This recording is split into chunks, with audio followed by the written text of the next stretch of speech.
महिला है। हम औरत शब्द इस्तेमाल करते हैं, बड़ा ख़राब औरत है शब्द है ये, इसलिए कि मुसलमानों से आया है। औरत का मतलब कुछ और ही होता है, लेकिन अच्छा वर्ड महिला है या स्त्री है। उसके बाद वो माँ है।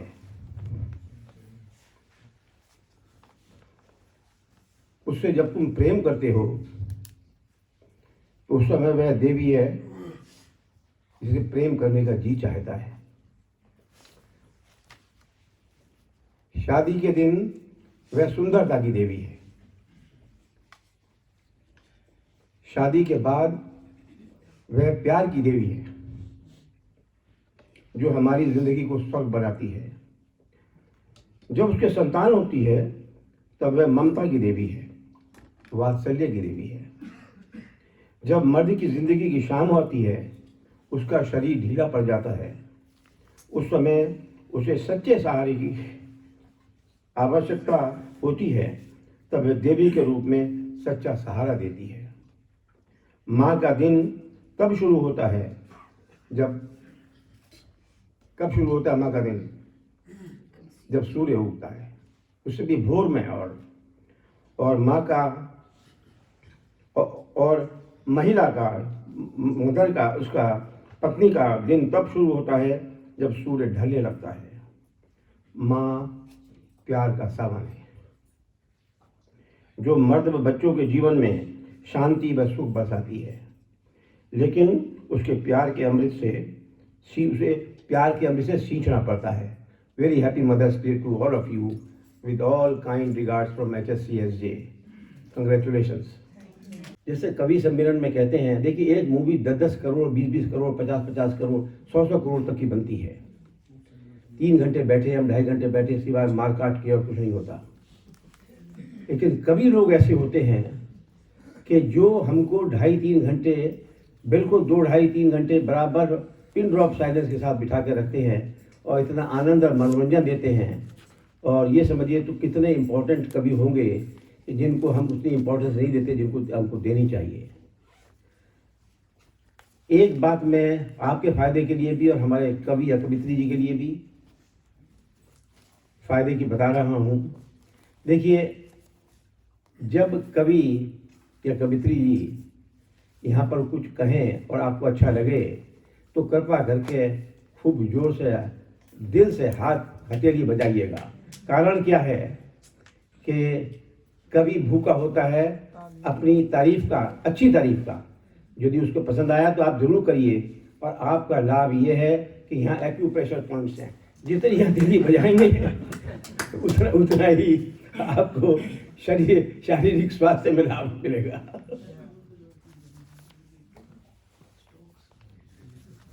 अब दिल थाम के बैठिए, मैं परिचय कराने जा रहा हूँ।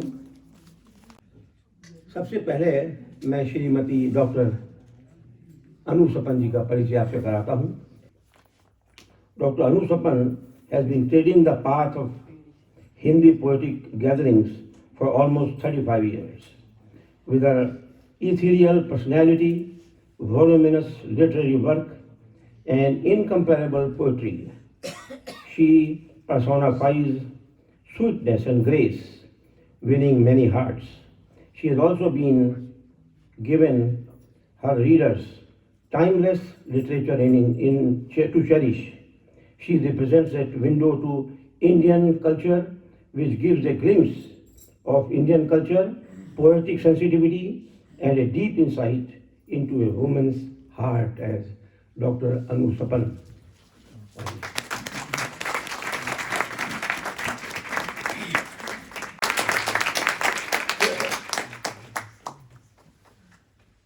मुझे ऐसा लग रहा है कि जैसे हम न्यू जर्सी में कविता सुनाने नहीं आए हैं, अपने बुजुर्गों का आशीर्वाद लेने आए हैं।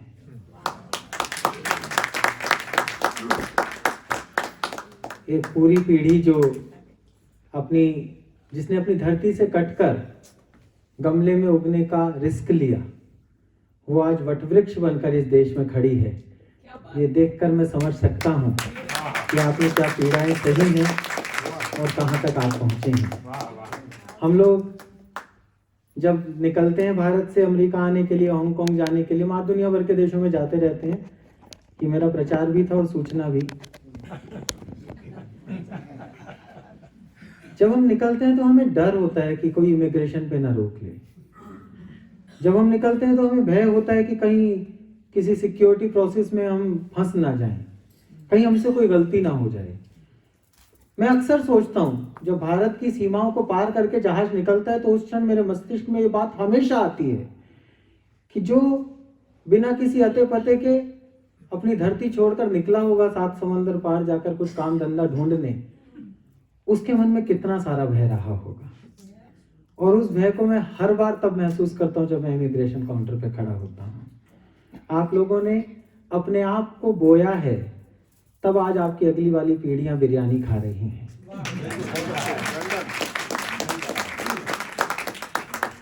और कम से कम आपके नौनिहालों का तो दायित्व बनता है कि वो आपका 3 गुना सम्मान इसलिए करें कि उन्होंने स्वयं को बोनसाई बना लेने वाले वृक्षों को देखा है और उन वृक्षों ने अपनी पूरी ऊर्जा सौंप दी उन्हें ताकि उनके खेत लहला सके। मैं आप सबकी संतति को बहुत शुभकामना देता हूं कि उन्होंने आप जैसे पेरेंट्स प्राप्त किए। आपकी इतनी तारीफ करने के बाद मैं आपसे अनुरोध करूंगा कि हम तीनों देश के श्रेष्ठ कवि ही होंगे जो यहां तक आए हैं।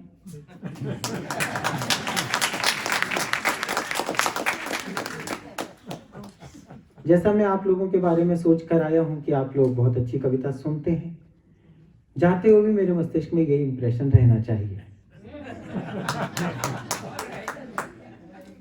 हम तो अच्छे हैं,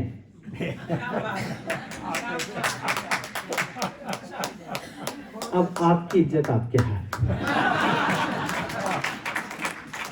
कवि सम्मेलन कभी भी इसलिए नहीं, अभी वो पूछ रहे थे यहाँ कौन यंगेस्ट है, तो सर ने हाथ खड़ा किया। मैं सोच पा रहा था क्यों उन्होंने ऐसा किया होगा, क्योंकि वो कुछ क्षण पहले इस एक कवित्री को गुलाब देकर लौटे थे।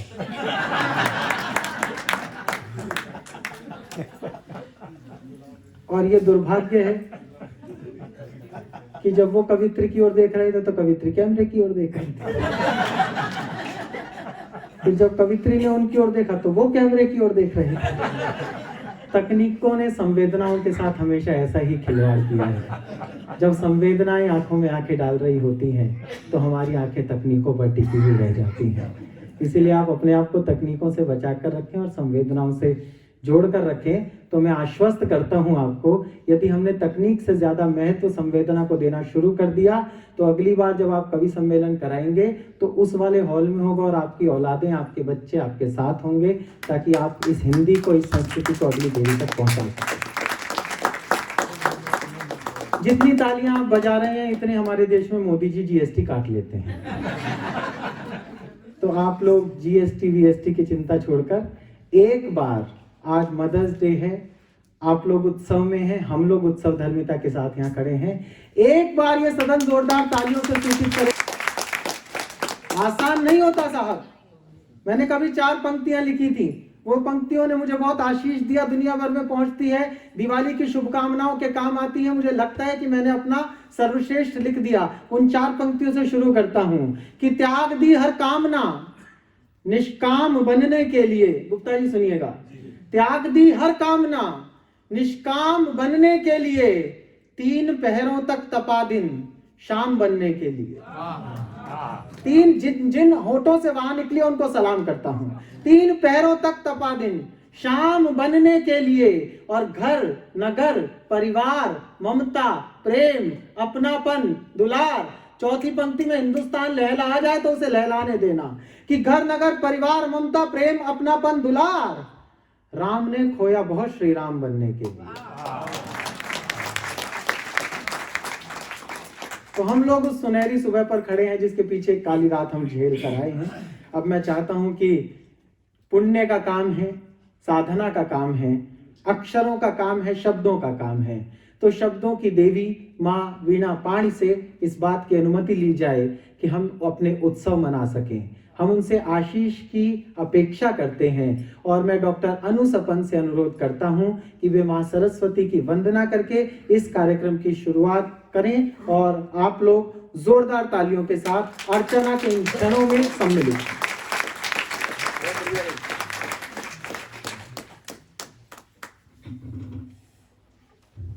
बहुत बहुत धन्यवाद चिराग जी। माँ सरस्वती को प्रणाम करती हूँ, मंच को प्रणाम करती हूँ और यहाँ उपस्थित सभी कविता प्रेमी श्रोताओं को प्रणाम करते हुए माँ की वंदना के लिए मुझे कहा है, मैं कुछ पंक्तियाँ कामना की प्रार्थना की पंक्तियाँ निवेदित करती हूँ। इसके बाद अपने क्रम में अपनी बात रखूंगी, सुनिएगा। स्वागत। हाथ जोड़ आपको नबाऊं शीश दिन रैन, स्वर ज्ञान दीजिए नमामि मात शारदे। हाथ जोड़ आपको नबाऊं शीश दिन रैन, स्वर ज्ञान दीजिए नमामि मात शारदे। शांति सुख भाईचारा फैले हर गांव गांव, नेह दान दीजिए नमामि मात शारदे। द्वेष बैरी ईर्षा की जड़ मूल काट दूं, शक्ति दान दीजिए नमामि मात शारदे। शोषितों और पीड़ितों के लिए उठे लेखनी, ज्ञान दान दीजिए नमामि मात शारदे। ज्ञान दान दीजिए नमामि मात शारदे। पाप क्या है, पुण्य क्या है, झूठ क्या है, सत्य क्या है, जान सकूं तर्क का विधान दे मां शारदे। पाप क्या है, पुण्य क्या है, झूठ क्या है, सत्य क्या है, जान सकूं तर्क का विधान दे मां शारदे। उतावली हो सांस सांस जिसकी एक गंध को, अब तो पसीने को वो मान दे मां शारदे। मोल भाव भावना का जिसमें न लग सके, अब तो एक ऐसा हिंदुस्तान दे मां शारदे। लेखनी के तीर लगे जालिमों के वक्ष पर, आंसुओं को दर्द की कमान दे मां शारदे। आंसुओं को दर्द की कमान दे मां शारदे।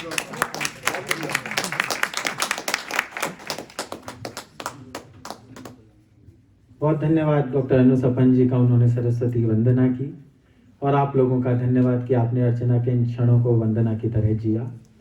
अब आपको सूचित कर देता हूं कि कवि सम्मेलन कभी भी इसलिए नहीं कराया जाता कि हमें कविताएं सुनानी है और आपको कविताएं सुननी है। कवि सम्मेलन कराने का एक ही उद्देश्य होता है कि आपकी कम्युनिटी में, आपके समाज में आपका सम्मान बढ़ सके। मंच से कोई कवि कोई कविता सुनाए, कोई जुमला सुनाए, कोई चुटकुला सुनाए और आप सबसे पहले ताली बजा दें, तो आपके पड़ोसी के दिमाग में एक इंप्रेशन जाता है कि यार ये मुझसे ज्यादा इंटेलिजेंट है, इसे मुझसे पहले सुना। अगली बार जब आप मिलते हैं तो वो आपको आगे से बढ़कर नमस्कार करता है। इसलिए हमारी बातें आपको समझ में आए या ना आए, अपना सम्मान बढ़ाते रहिए।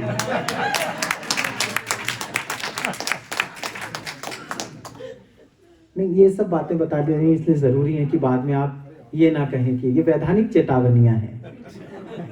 जैसे ये रमेश मुस्कान जी बैठे हैं, आगरा से आए हैं। आगरा हमारे भारत में बहुत काम की जगह है।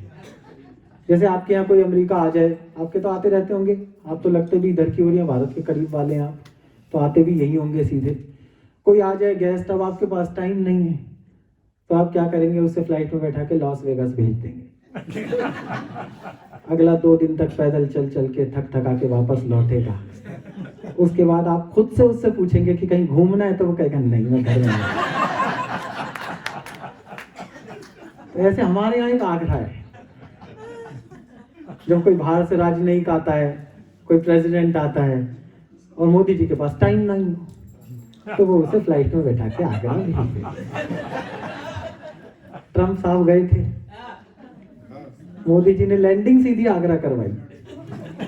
वो आगरा उतरे, आगरा घूमा, 6 घंटे का टाइम था, लेकिन 3 घंटे बाद वापस नई दिल्ली भाग लिए। और प्रश्न बताता हूं उन्होंने मोदी जी से आगे क्या प्रश्न किया, बात समझ आए तो देखना चाहता हूं आप लोग भारत को कितना याद करते हैं। ट्रम्प बहुत परेशान हुए, 3 घंटे तक आगरा घूमने के बाद ड्राइवर से बोले मुझे वापस दिल्ली लेकर चलो। दिल्ली पहुंचे, मोदी जी से सिर्फ एक सवाल किया, बोले जी बाकी सब छोड़ दो, ताजमहल कैसा था, क्या कुछ था, ये बता दो असली पंछी पेठे की दुकान कौन सी है। इस बात का खुद आगरा वालों को नहीं पता। और इसका इतना गहरा असर हुआ भाई पर कि उसके बाद जब यहाँ पर इलेक्शन थे तो उसने पोस्टर छपवाए थे, असली ट्रंप को वोट दें।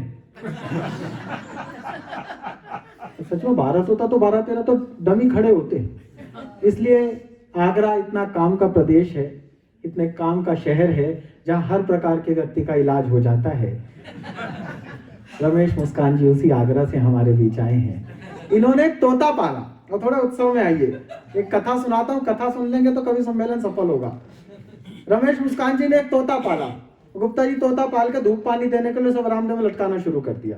अब आगरे के हास्य कवि का तोता कैसा हो सकता है, उसने राह चलतों से पंगा लेना शुरू किया। अगले दिन एक पंडित जी निकले। पंडित जी ने चोटी खड़ी कर रखी, त्रिपुंड लगा रखा, गले में रुद्राक्ष की माला, पूरा गेटअप देखा तो तोते को हंसी आ गई। पंडित ने पूछा क्यों हंस रहा है? बोले यार तू बेवकूफ लग रहा है। पंडित जी ने सोचा तोते का मूड खराब होगा, बेचारे निकल गए। अगले दिन पंडित जी फिर निकले। तोते ने कहा आज भी तू बेवकूफ लग रहा है। अब पंडित जी ने मुस्कान जी से शिकायत की। बोले रमेश मुस्कान जी, आप इतने बड़े कवि हो, टेलीविजन पर आते हो, देश विदेश घूमते हो, इतने पढ़े लिखे हो, आपने ये कैसा तोता पाल रखा है? ये राह चलतों को गालियां दे रहा है, मोहल्ले का माहौल खराब कर रहा है। इन्हें शर्मिंदगी महसूस हुई। इन्होंने तोते को बोला अगर तेने कल से किसी को गाली दी तो तेरी गर्दन मरोड़ दूंगा। अब अगले दिन का सीन है साहब, तोता लटका हुआ है। पंडित जी निकले, तोता चुप रहा। पंडित जी 4 कदम जाके मुड़े, तोता फिर भी चुप रहा। पंडित जी 8 कदम जाके मुड़े, तोता फिर भी चुप रहा। पंडित जी नुक्कड़ पे जाके खड़े हो गए। तोता बोला देख यार समझ तो तू गया ही है।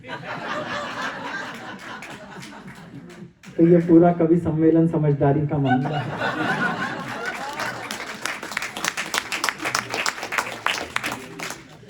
कविता पढ़ते हुए मंच का कोई भी तोता या तोती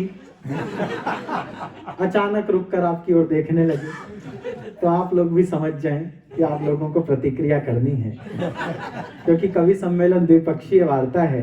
कुंवर बेचैन जी ने कहीं लिखा कि दोनों ही पक्ष आए हैं तैयारियों के साथ, हम गर्दनों के साथ और वो आरियों के साथ। आप लोग अपनी आरियां संभाल कर बैठे। मैं ठहाकों के एक श्रेष्ठ कवि को आपके बीच बुलाता हूँ। उनका यहाँ तक आना बहुत मुश्किल काम था साहब।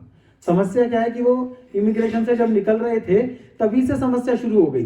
अंग्रेजी जो सीख कर आए थे वो यहाँ काम नहीं आ रही थी। सच बता रहा हूँ, ऐसा नहीं हम सीख के नहीं, थोड़े बहुत पढ़े लिखे हैं, लेकिन यहाँ चलती नहीं वो वाली। हम अपने यहाँ से घर से लेकर आए थे इंस्टेंट टी, ये कुछ नहीं मिलेगा तो चाय घोल के पी लेंगे पानी में। पानी नहीं मिला, हम पानी मांग रहे हैं हॉट वाटर। एयर होस्टेस कह रही आई कांट अंडरस्टैंड, ये तो 3 फीट नीचे से बोलती है। और हम उसे समझाएं हॉट वाटर क्या होता है। 3 दिन बाद जब वेगस से वापस लौट रहे थे तब एक को समझ आई, ओके हॉट वाटर। तब मैं समझा यहाँ अंग्रेजी भोजपुरी में बोली जाती है।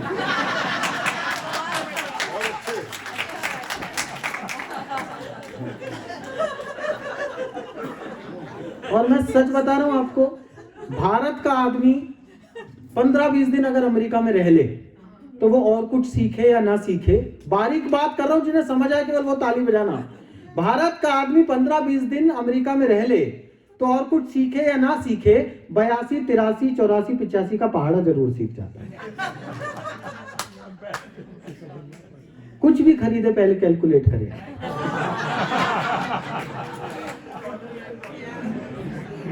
तो रमेश मुस्कान जी को 85 का याद हो चुका है।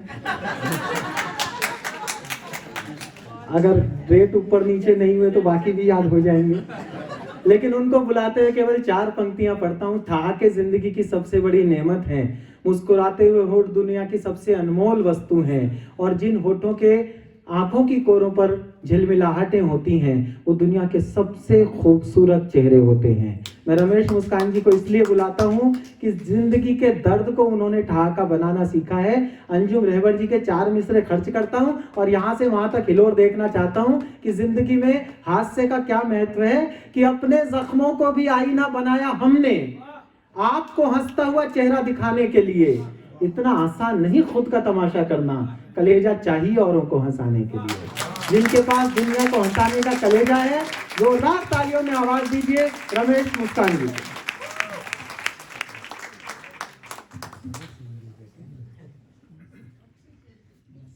बहुत बहुत धन्यवाद, बहुत शानदार मेरा परिचय दिया। मैं ज्यादा देर तक आप लोगों के प्राण नहीं पीऊंगा। क्या है, पता नहीं होती आदमी किस मानसिकता में बैठा है, कविता में कितना समझता है। मैं 2010 से अमेरिका आ रहा हूँ। जब पहली बार मैं अमेरिका आया तो 15-16 घंटे की फ्लाइट है, बराबर की सीट पे एक सज्जन बैठे थे। लंबी यात्रा में परिचय होता ही है, भारतीय थे।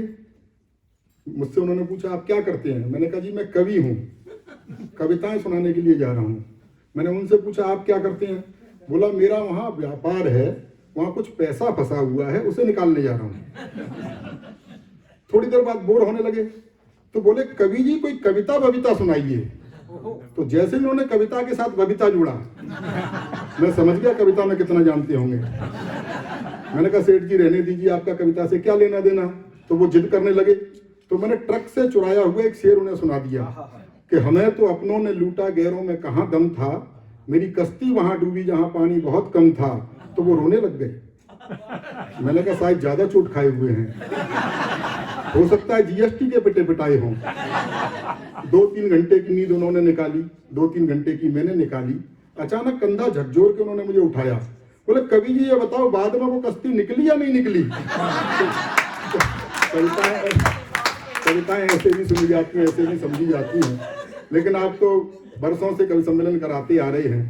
अद्भुत अनुभव है साहब, यहाँ के मेरे बारे में बता दिया। मैं अंग्रेजी जानता नहीं हूँ, लेकिन 6वीं बार अमेरिका में हूँ और मेरा मानना ये है कि मुंह में अंग्रेजी हो चाहे नहीं हो, जेब में डॉलर होने चाहिए। भारतीय रुपए पर 10 भाषाओं में लिखा होता है, तो हर भाषा समझता है पैसा। अभी ये बताया, लॉस वेगस गए थे हम 2 दिन के लिए घूमने के लिए। वहाँ एक होटल में रुके थे और वो पानी के बीच में है पूरा होटल, और होटल के अंदर जो पानी था वो $10 का था।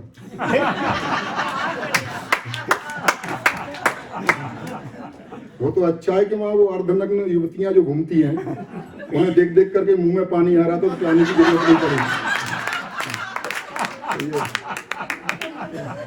यही किस्से हैं साहब। बताया 85 से गुणा करता है, 82 से गुणा करता है। भारतीय मानसिकता होती है। अच्छा, भारतीय महिला की भी मानसिकता होती है। मैं घर से चला तो वहां से फोन आना शुरू हो गया कि देखो जी, हर भारतीय महिला करती है, देखो जी वहां कुछ सस्ता सा हो तो लेते आना। कई बार ये फोन आया। अच्छा, मैंने यहाँ बड़े बड़े कई बोर्ड देखे वकीलों के, मैंने कहा यहाँ पे लिखा हुआ है $100 में डाइवोर्स मिल रहा है, लाऊं क्या?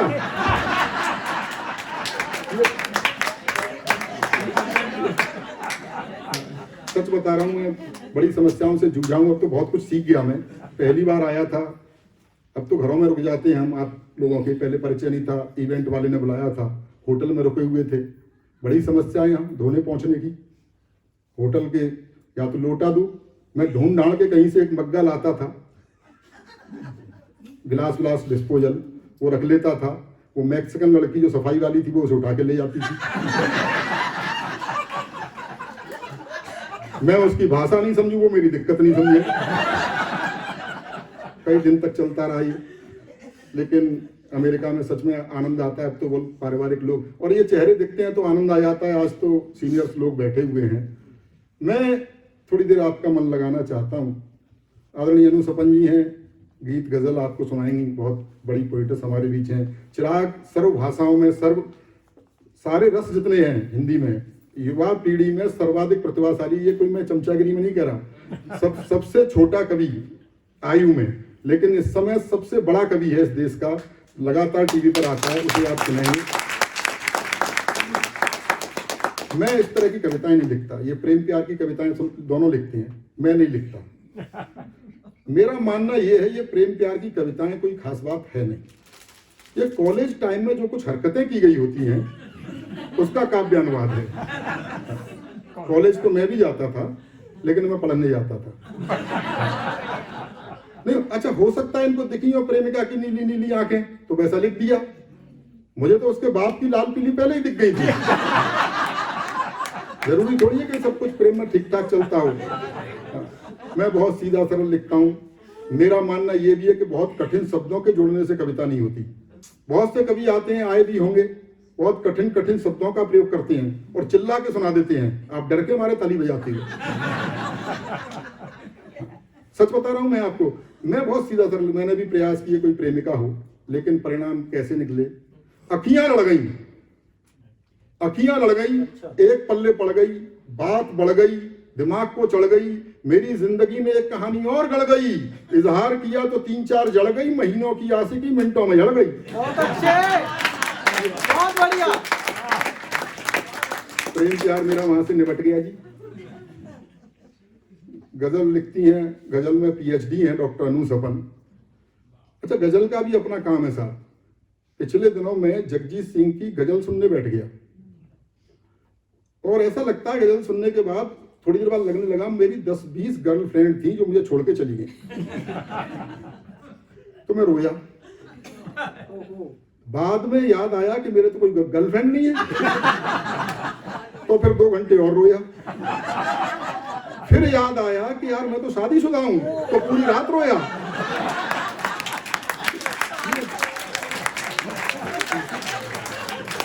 ये बड़ा अलग तरह का काम है। एक हमारे यहाँ कवि होते हैं, मैं आपको किससे सुना रहा हूँ, आपका मन लगा रहा हूँ, माहौल बना रहा हूँ इनके लिए। हमारे यहाँ कवि एक होते हैं वीर रस के, वीरता की बातें करते हैं। ये अभी जैसा कि आदरणीय बता रहे थे कि वो मार काट फिल्मों में दिखाते हैं, ऐसा कुछ नहीं है। हमारे यहाँ सर वीर रस के कवि हैं। वो तो आज बड़ा सौभाग्य आपका भी और हमारा भी कि एक भी इनमें वीर रस का नहीं है। वो कोरोना काल में भी मूंछों पर सैनिटाइजर लगा लगा के ताव दे रहे थे, तो उस समय भी नहीं मान रहे थे। अद्भुत होता है वीर रस का काम। वीर रस का कभी आते ही मार तोड़ और कुछ भी, पाकिस्तान ये वो सब एक टारगेट होता है उसका। मैं अच्छा, एक तो कह रहा था इतना इमोशनल भावुक हो जाता है कि तर्क पीछे रह जाता है, लॉजिक कुछ नहीं होता। एक कहता था पाकिस्तान तेरी छाती पर इंच इंच पर तिरंगा गाड़ देंगे। मैंने कहा भाई इसमें थोड़ा गैप कर ले, भाई इंच इंच पर गाड़ने के लिए निकलेगा कहां से। ऐसी ऐसी स्थितियां हमारे बीच हैं। बहुत अच्छा लग रहा है। 3-4 साल बाद मैं आया हूं। कोरोना काल, कोविड का बहुत बुरा समय निकल के गया। 2 लॉकडाउन हमने झेले, कितना बुरा समय था। याद कीजिए आप, पहला लॉकडाउन कितने डरे हुए थे, सर्फ के पैकेट को सर्फ से धो रहे थे।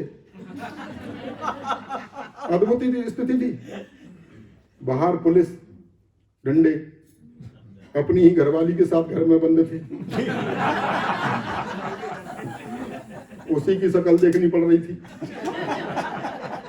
ब्यूटी पार्लर तक बंद थे। बहुत कष्ट था। बाद में सरकार को थोड़ी दया आई तो उसने शराब के ठेके खुलवा दिए, जिसे पी करके चुड़ैल भी सुंदर दिखाई देती है। मैं सच्ची घटना बता रहा हूं आपको। मेरी पत्नी बाहर पुलिस डंडे मार रही है बाहर निकलने पर, और वो लॉकडाउन में मुझसे के बोली, सुनो जी मेरी लिपस्टिक खत्म हो गई है, मेरी सहेली के घर से एक लिपस्टिक ले आओ।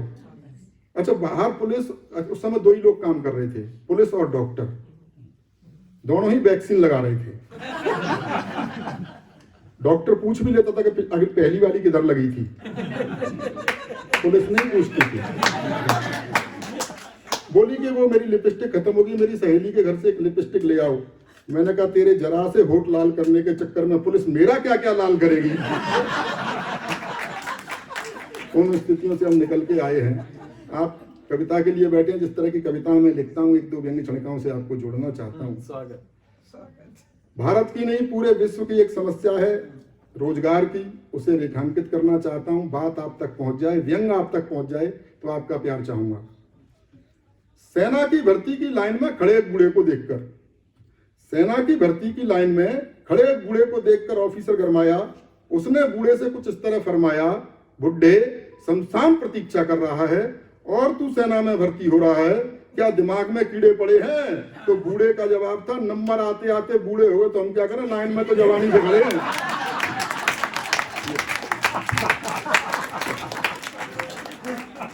बहुत बहुत धन्यवाद आपका। मैं सीधे सीधे हास्य व्यंग्य का गीत आप तक पहुंचाना चाहता हूं।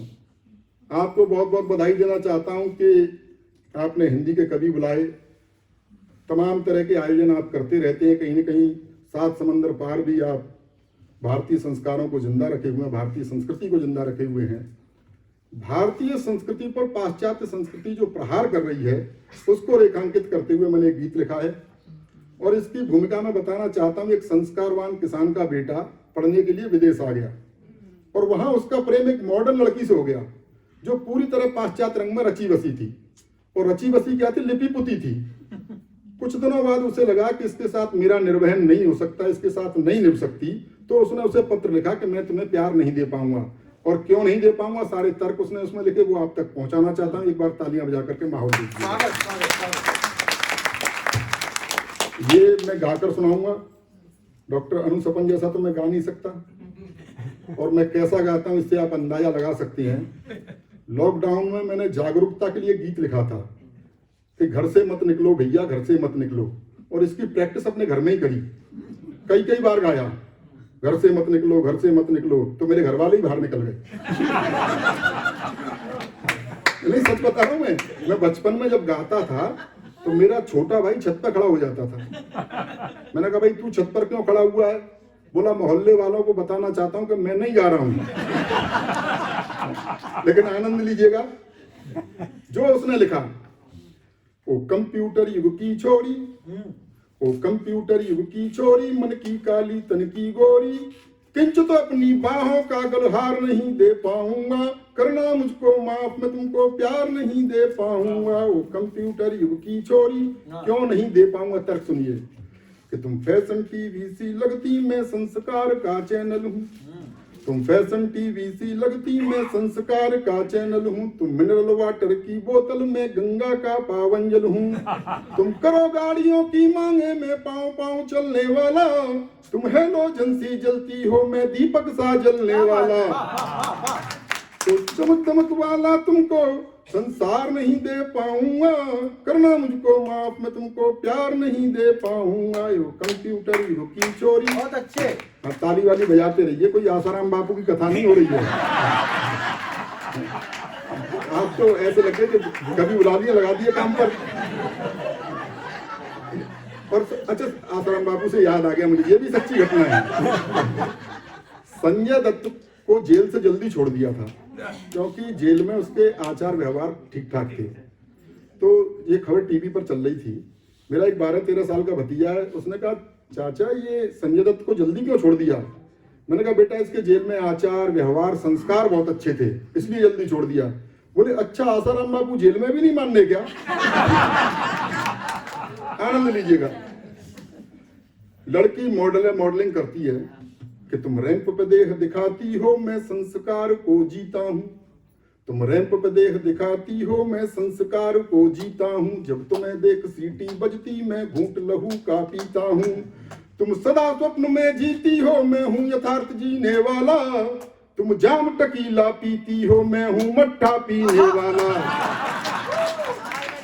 तो फास्ट फूड भी मैं तुमको हर बार नहीं दे पाऊंगा, करना मुझको माफ, मैं तुमको प्यार नहीं दे पाऊंगा। ये कंप्यूटर युग की चोरी। और तर्क सुनिए कि तुम क्लॉक अलार्म से न जगो, मैं कॉक बांग से जगता हूँ। कॉक बांग? जी, अंग्रेजी आती है इतनी। कि तुम क्लॉक अलार्म से न जगो, मैं कॉक बांग से जगता हूँ। तुम डिस्को की धुन पर नाचो, मैं राम नाम ही जपता हूँ। तुम डैडी को अब डैड कहो, अंग्रेजी की भी अंग्रेजी। तुम डैडी को अब डैड कहो, मम्मी को मॉम बताती हो। तुम करवा चौथ भूल बैठी, डे वैलेंटाइन मनाती हो। तो तुम्हें तुम्हारे सपनों का त्योहार नहीं दे पाऊंगा, करना मुझको माफ, मैं तुमको प्यार नहीं दे पाऊंगा। ये कंप्यूटर युग की चोरी। तुम पॉप म्यूजिक सी बजती, मैं बंसी की धुन का धुनिया। तुम पॉप म्यूजिक सी बजती, मैं बंसी की धुन का दुनिया। मुझ पर डॉट फोन भी ना, तुम पर इंटरनेटी दुनिया। तुम मोबाइल के मैसेज सी, मैं पोस्ट कार्ड लिखने वाला। तुम टेडी बियर सी लगती, मैं गुब्बारा उड़ने वाला। तो भौतिकवादी सुख साधन संचार नहीं दे पाऊंगा, करना मुझको माफ, मैं तुमको प्यार नहीं दे पाऊंगा। कंप्यूटर युग की चोरी। अंतिम मंद पढ़ता हूं। इसमें कुछ प्रतीक राजनीति से हैं, भारतीय राजनीति से हैं।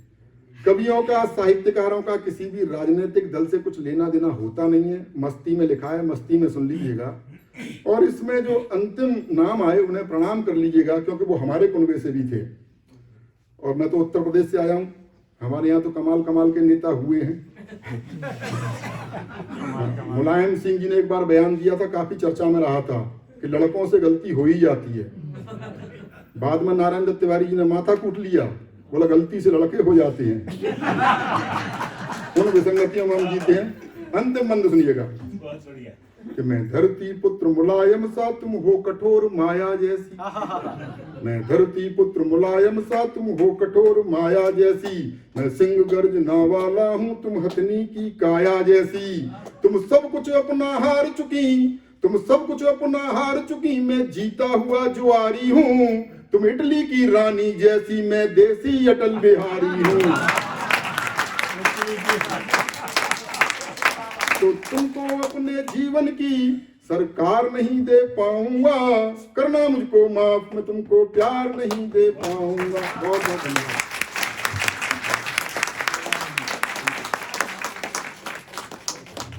आगरा का पेठा पसंद आया हो तो एक बार तालियां बजाकर आशीष दें।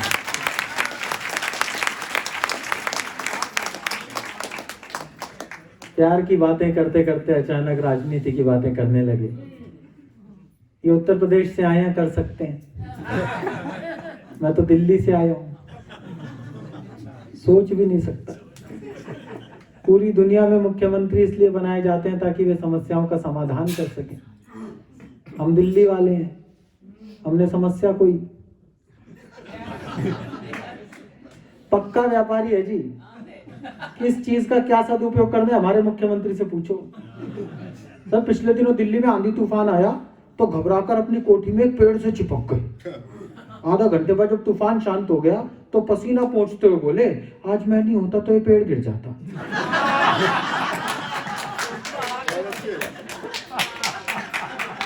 ऐसा सीएम हम ही टॉलरेट कर सकते हैं। और उस भाई का जो सदुपयोग हम दिल्ली वालों ने किया, चैलेंज करता हूँ पूरी दुनिया नहीं सोच सकती। मैं होली पर घर से बाहर निकला, अभी तो एक दुकान पर लिखा था केजरीवाल गुलाल। मैंने कहा ये क्या कलेश है भाई। बोले ये अब तक का बना दुनिया का सबसे महंगा गुलाल है। मैंने कहा ऐसा इसमें क्या खास है जो दुनिया का सबसे महंगा गुलाल है। बात समझ आए तो हमारे मुख्यमंत्री के सम्मान में तालियां उठाना। मैंने कहा ऐसा इसमें क्या खास है जो ये दुनिया का सबसे महंगा गुलाल है। बोला कुछ नहीं साहब, एक बार लगाकर छोड़ दो, हर 10 मिनट में रंग बदल लेता है।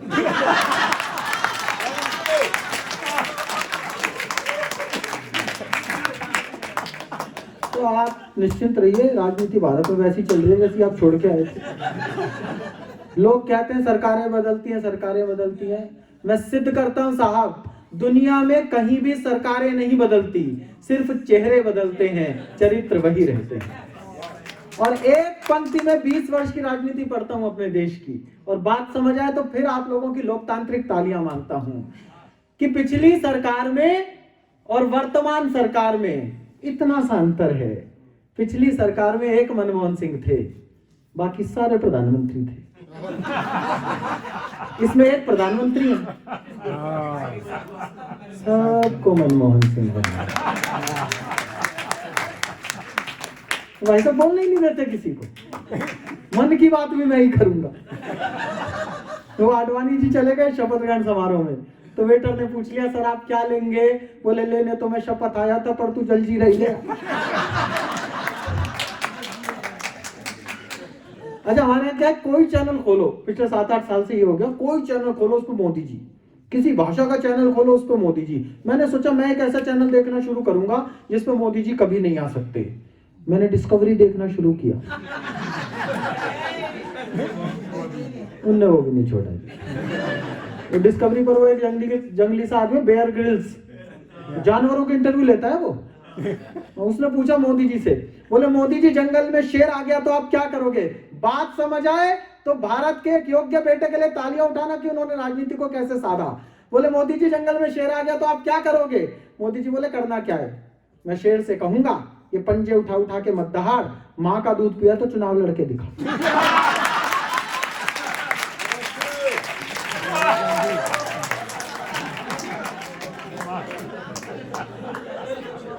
गुजराती आदमी फंस ही नहीं सकता। तो मुझे याद है गुजराती चोर चोरी करने गया, तो किसी ने पुलिस को खबर कर दी। तो जैसे फिल्मों में होता है, चारों ओर से पुलिस घेर लेती है, फिर वो भोंपू पे एसएचओ ने चिल्ला के बोला हमने तुम्हें चारों ओर से घेर लिया है। चोर बोला चलो फिर डांडिया खेलते हैं।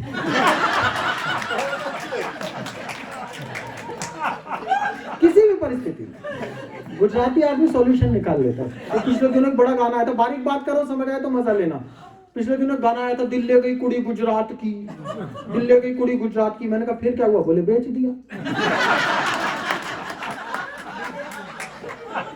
कोई टेंशन नहीं।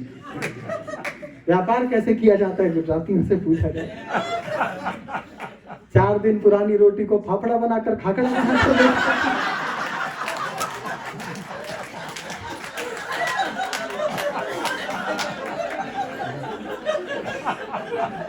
और स्वाद ना आए तो मारवाड़ियों का अचार और रख देते हैं उसको।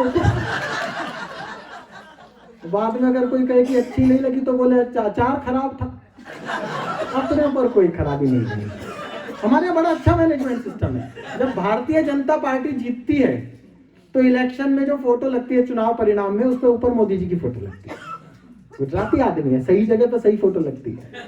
और जब भारतीय जनता पार्टी हारती है तो नड्डा जी लगाई रखे, नड्डा जी दिखा के हार जाया जाता है। इस मैनेजमेंट को कहते हैं, अगर आपके पास समय और परिस्थितियों को साधने का कौशल हो तो कोई भी परिस्थिति आपको पराजय की ओर नहीं ले जा सकती। पराजय को परिस्थितियों की ओर जाना पड़ता है। अब मैं डॉक्टर अनु सपन को बुलाने के लिए खड़ा हुआ। मैं ये नहीं चाहता कि कोई भी ये कहे कि खांसी आ रही थी तो हमने सुना नहीं। तो पानी हमारा ले लो, लेकिन हमारी तालियां नहीं कमजोर हैं। मैं अनु सपन जी को बुलाने जा रहा हूं। अनु सपन जी प्रेम की कवित्री हैं, श्रृंगार की कवित्री हैं। पूरी दुनिया प्रेम सीखने के लिए निर्भर करती है, इधर उधर घूमने के लिए, इधर उधर झांकने के लिए। दुर्भाग्य है कि भारत भी आजकल प्रेम के लिए वैलेंटाइन बाबा का आयात करने लगा है। लेकिन साहब, हम तो कृष्ण की धरती के लोग हैं, हम कृष्ण के देश के लोग हैं। हमें प्रेम सीखने के लिए किसी वैलेंटाइन बाबा की जरूरत नहीं है, क्योंकि प्रेम का सबसे बड़ा देवता अगर दुनिया में कोई है तो वो हमारा कृष्ण है। दुनिया को ये बताया कि कृष्ण ने विवाह किया रुक्मणी से, लेकिन प्रेम किया राधा से। हमने अपने मंदिरों में कृष्ण के साथ राधा को स्थापित किया ताकि दुनिया ये जान सके कि दुनिया की सारी परंपराएं प्रेम के किसी भी मंसूबे से बड़ी नहीं हो सकती। हमने परंपराएं छोटी कर दी, लेकिन प्रेम को छोटा नहीं होने दिया। और प्रेम कितना पवित्र हो सकता है ये आप लोगों से ज्यादा कौन जान सकता है। प्रेम आपकी आंखों को तरल करना जानता है, प्रेम आपके मस्तक की रेखाओं को सरल करना जानता है, प्रेम आपके तनाव में गुलाबी रंग भरना जानता है, प्रेम आपके साथ पुरानी और नई यादों की यात्रा करना जानता है। 2 पंक्तियों में बताता हूं प्रेम की पवित्रता। दुनिया में जो कुछ प्रेम में हो सकता है, हम कितने एडवांस्ड है आपको बताता हूं। लोग कहते हैं कि भारत बड़े पोंगापंथी होते हैं, पुरातनवादी होते हैं, लेकिन हम भारतीय कितने एडवांस्ड हैं। 2 पंक्तियों में वो सब कुछ हो गया जो प्रेम में होता है। लेकिन इन 2 पंक्तियों को सुनते हुए ना आपकी आंखें नीची होंगी, ना आपके मन का आह्लाद कम होगा। इस दावे के साथ 2 पंक्तियां पढ़ता हूं। देश की बड़ी कवित्री डॉक्टर अनु सपन की भूमिका बनाता हूं।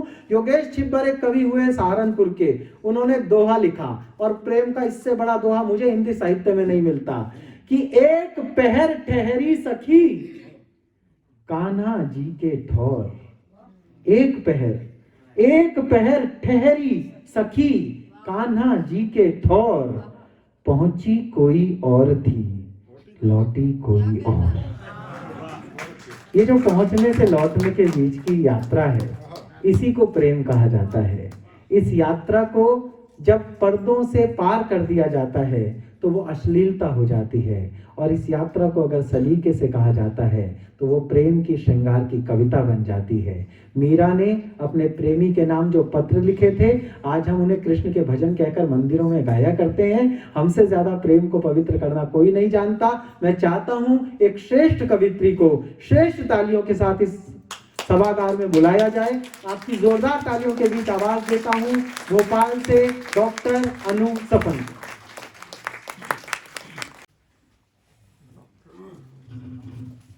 पुनः आप सबको प्रणाम करती हूँ। बहुत अभिभूत हूँ आप सभी के बीच अपने आप को पाकर वाकई आप बहुत अच्छा सुन रहे हैं और बहुत ही अच्छा श्रेष्ठ संचालन चिराग जैन जी कर रहे हैं। और कार्यक्रम की शुरुआत रमेश मुस्कान जी ने बहुत ही अच्छी कर दी, बहुत हंसाया है, गुदगुदाया है। जैसा कि मेरे विषय में कहा है कि मैं प्रेम को गाती हूँ, प्रेम की बात करूंगी। प्रेम के दो पक्ष हैं, एक वियोग भी है और एक संयोग भी है। मैं दोनों पर अपनी बात करूंगी। मैं शायद 2017 में यहाँ इसी प्रांगण में कार्यक्रम था, मैं यहाँ आई थी और बहुत आप लोगों ने स्नेह आशीष दिया था।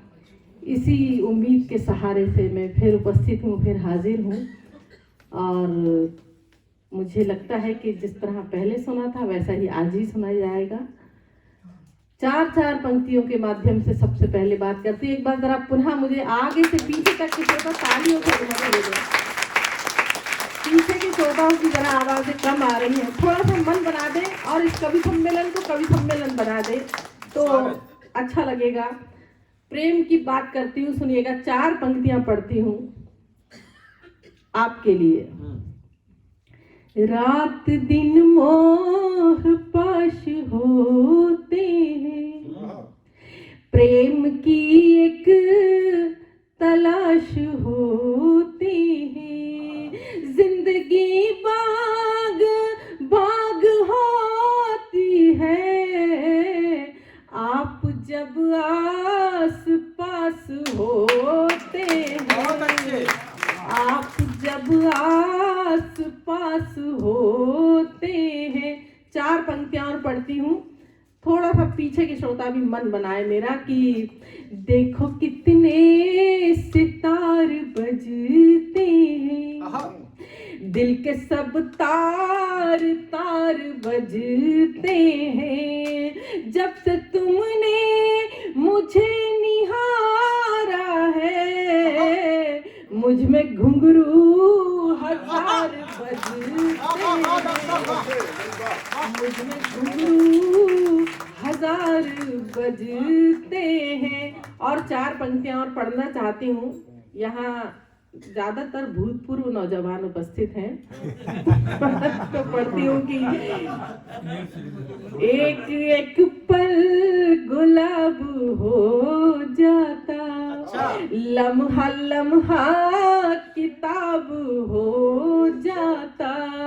मेरी नजरों को जो पढ़ा होता, सारा पानी शराब हो जाता, सारा पानी। और 4 पंक्तियां और प्रेम की पढ़ती हूँ कि आप जब संग संग चलते हैं, फूल भी करवटे बदलते हैं, फूल भी करवटे बदलते हैं। देख चेहरे पे सैकड़ों जुगनू, चांद तारे भी हाथ मलते हैं, चांद तारे भी हाथ मलते हैं। और कुछ 2 मुक्तक हटके पढ़ती हूँ कि प्रीत का छंद पा लिया हमने, मन का आनंद पा लिया हमने। आपके बोल पढ़ लिए जब से, गीत गोविंद गा लिया। बहुत शुक्रिया। गीत गोविंद गा लिया हमने, याद जब जब तुम्हारी आती है, आंख एक छंद गुनगुनाती है। रात पढ़ती है प्रेम के दोहे, धूप चौपाइयाँ सुनाती है, धूप चौपाइयाँ सुनाती है। बहुत बहुत शुक्रिया। मुक्ता खत्म हो गए, ताली बजाइए। और आइए गजल के कुछ शेर आप तक पहुंचाती हूँ। जब भी सावन की रंगीनियाँ आएंगे, जब भी सावन की रंगीनियां आएंगी, चंद यादों की कुछ बदलियां आएंगी। जब भी सावन की रंगीनियां आएंगी। अब शेर पढ़ती हूँ। कई हमारे कुनबे के बड़े कवि हैं उदय प्रताप जी, उन्होंने कहा है कि हर फैसला होता नहीं सिक्का उछाल के, ये दिल का मामला है जरा देखभाल के। और मोबाइलों के दौर के आशिक को क्या पता, रखते थे कैसे खत में कलेजा निकाल के। तो मैं खत की बात करती हूँ, सुनिएगा कि जब भी सावन की रंगीनियां आएंगी, चंद यादों की कुछ बदलियां आएंगी। जब भी सावन की रंगीनियां आएंगी। अब शेर अगर आप तक पहुंच जाए तो आगे से पीछे तक के श्रोताओं की दाद चाहूंगी, तालियां चाहूंगी। पढ़ती हूँ कि हम भी तरसेंगे तेरे खतों के लिए, हम भी तरसेंगे तेरे खतों के लिए। जब पड़ोसन के घर चिट्ठियां आएंगी, जब भी सावन की रंगीनियां आएंगी। और ये शेर देखें, अगर ये शेर सच्चा और अच्छा हो गया हो और अच्छा लग जाए आपको तो इसको घर ले जाइएगा। मैं पढ़ती हूँ कि जिंदा रहना है तो जिंदगी से लड़ो, जिंदा रहना है तो जिंदगी से लड़ो, जिंदा रहना है तो जिंदगी से लड़ो। आसमां से नहीं रोटियां आएंगी, जब भी सावन। तालियां थोड़ी सी कम है, शेर थोड़ा सा भारी है। फिर पढ़ती हूँ, सावन की रंगीनियां आएंगी। बहुत शुक्रिया, आपने इस गजल को सराहा करा। और आइए कुछ शेर और आप तक पहुंचाती हूँ। गजल के इन दिनों मैं पढ़ती हूँ, वो गजल आप तक पहुंचाती हूँ। चिराग, शायद तुम पहली बार सुनोगे इस गजल को। धूप के आईने में सवर जाएगी। थोड़ा सा मेरा मूड बना देना गजल का। धूप के आईने में सवर जाएगी, धूप के आईने में सवर जाएगी। जिंदगी जब तपेगी निखर जाएगी, जिंदगी जब तपेगी निखर जाएगी। अब शेर पढ़ती हूँ, सुनना कि इतनी नफरत दिलों में न पाला करो। इतनी नफरत दिलों में न पाला करो, इतनी नफरत दिलों में न पाला करो। हर खुशी वरना घुट के मर जाएगी। बहुत शुक्रिया, बहुत शुक्रिया। तालियां कम भले ही है लेकिन आप सुन बहुत अच्छा रहे हैं। मैं पढ़ती हूँ, हर खुशी वरना घुट के मर जाएगी, जिंदगी जब तपेगी निखर जाएगी। और ये शेर सुने कि दिल के कमरे में मैंने रखा है तुझे, दिल के कमरे में मैंने रखा है तुझे, दिल के कमरे में मैंने रखा है तुझे। जिंदगी अब बता तू किधर जाएगी। बहुत शुक्रिया, बहुत बहुत आभार। जिंदगी अब बता तू किधर जाएगी, जिंदगी जब तपेगी निखर जाएगी। जाऊंगी। और ये शेर भी सुने और अच्छा लगे तो अपने साथ रखें इसको कि साथ कुछ पल तो बच्चों के खेला करो, साथ कुछ पल तो बच्चों के खेला करो, साथ कुछ पल तो बच्चों के खेला करो, खुद ब खुद उम्र अपनी ठहर जाएगी, खुद ब खुद उम्र अपनी ठहर जाएगी, जिंदगी जब तपेगी निखर जाएगी। और ये शेर देखे कि इस कदर शोहरतों पे न इतराइए, इस कदर शोहरतों पे न इतराइए। अगर शेर आप तक पहुंच जाए तो मुझे बता देना। इस कदर शोहरतों पे न इतराइए, इस कदर शोहरतों पे न इतराइए, धूप है दोपहर की उतर जाएगी, धूप है दोपहर की उतर जाएगी, जिंदगी पढ़ती हूँ, दोबारा पढ़ती हूँ। बहुत बहुत शुक्रिया, बहुत आभार, लेकिन तालियां थोड़ी सी घनीभूत हों इससे। इस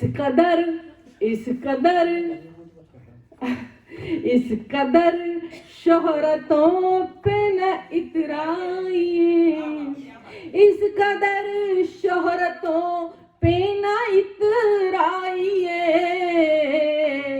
धूप है दोपहर की उतर जाएगी। बहुत शुक्रिया। जिंदगी जब तपेगी निखर जाएगी। गजल खत्म हो गई, ताली बजाइए। और एक गजल को शेर पढ़ती हूँ। हाँ सॉरी, वो सुनने के लिए ये गजल भी मैं बहुत आजकल पढ़ती हूँ मंच पर, तो आप तक पहुंचाती हूँ इसके कुछ शेर।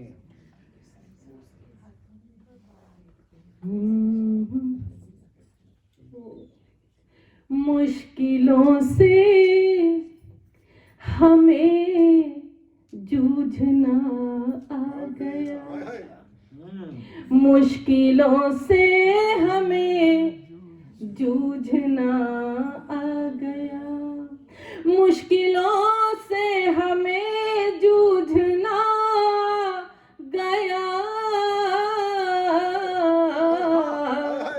हारते हारते जीतना आ गया, हारते हारते जीतना आ गया, मुश्किलों से हमें जूझना गया,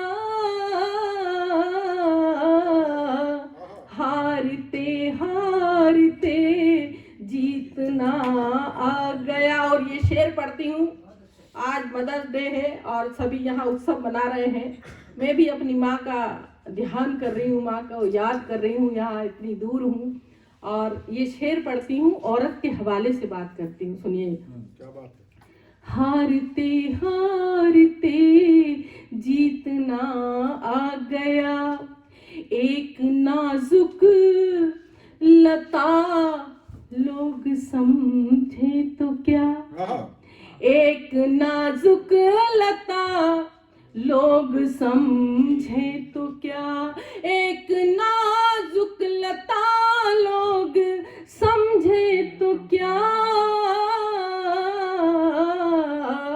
मुझको शाखों के दिल थामना आ गया। बहुत शुक्रिया। मुझको शाखों के दिल थामना आ गया, हारते हारते जीतना आ गया। और ये शेर भी पढ़ती हूँ, सुने कि आंधियों से लड़े तो हुआ अच्छा आंधियों से लड़े तो हुआ ये असर, आंधियों से लड़े तो हुआ ये असर, हमको तूफान का रुख मोड़ना आ गया। बहुत शुक्रिया। हमको आंधियों से लड़े तो हुआ ये असर, आंधियों से लड़े तो हुआ ये असर, हमको तूफान का रुख मोड़ना आ गया, हारते हारते जीतना आ गया। और आखिरी शेर पढ़ती हूँ, सुने कि जो मुझे बहुत अच्छा लगता है, उम्मीद है आपको भी अच्छा लगेगा, कि पार होने को जी चाहता ही नहीं। चिराग सुनना, पार होने को जी चाहता ही नहीं। हमारी बड़ी बहन मिसेस भारद्वाज यहाँ उपस्थित हैं और ये मेरी पड़ोसी हैं, ये भोपाल से हैं और आज ये मुझे सुनने के लिए यहाँ आई हैं। कुछ कम परिचित हैं यहाँ से, लेकिन यहाँ रहती, इनके बेटे 8-10 वर्ष से यहाँ कार्यरत हैं और अपने बेटे के पास यहाँ रहती हैं और कविता के प्रति बहुत प्रेम रखती हैं और मेरे प्रति तो रखती हैं, इसीलिए यहाँ उपस्थित हुई हैं। एक बार जरा इनके सम्मान में तालियां बजा दीजिए। और सुने कि हारते हारते जीतना आ गया, पार होने को जी चाहता ही नहीं। एक दर्शन का शेर है, अगर अच्छी बात हो गई हो तो मुझे बताना और विदा करना। पार होने को जी चाहता ही नहीं, पार होने को जी चाहता ही नहीं, शुक्र है कि हमें डूबना आ गया,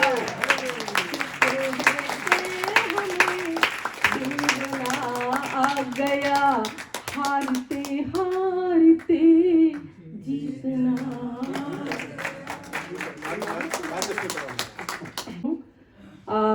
हाँ, आज मदर डे है और लिखा 20-22 वर्ष पहले और पूरी देश दुनिया में जहाँ जहाँ मैं गई हूँ, 10-12 देशों की यात्राएं मेरी हुई हैं और तीसरी बार अमेरिका आई हूँ। मैंने यहाँ हर जगह लगभग ये गीत सुनाया है और मुझे बहुत स्नेह आशीष आप सबसे मिला है। इसी उम्मीद के सहारे बगैर किसी भूमिका के मैं ये गीत शुरू करती हूँ।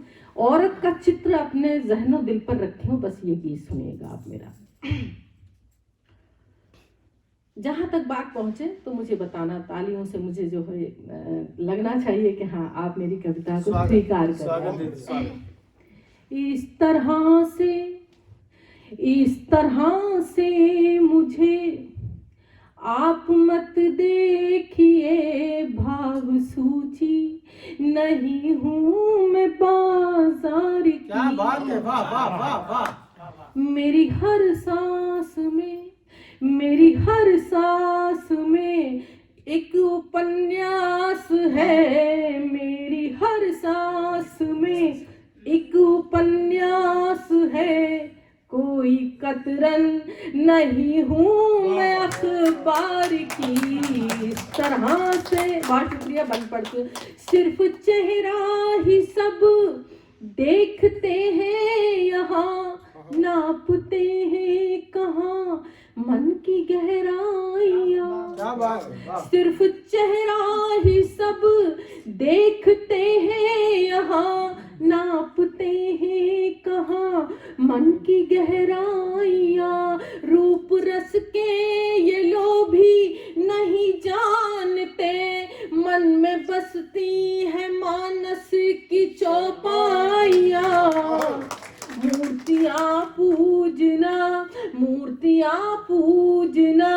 मेरी आदत नहीं, मूर्तियाँ पूजना मेरी फितरत नहीं, मैं पुजारिन पसीने के किरदार की, मेरी हर सांस में, बात उठिया, मेरी हर सांस में एक उपन्यास है, कोई कतरन नहीं हूँ मैं अखबार की।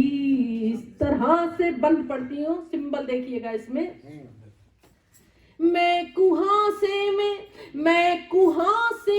में लिपटी हुई भोर हूँ, कोई सूरज मिले मैं भी खिल जाऊंगी। इस पर तो ताली मिलना चाहिए। मैं कुहासे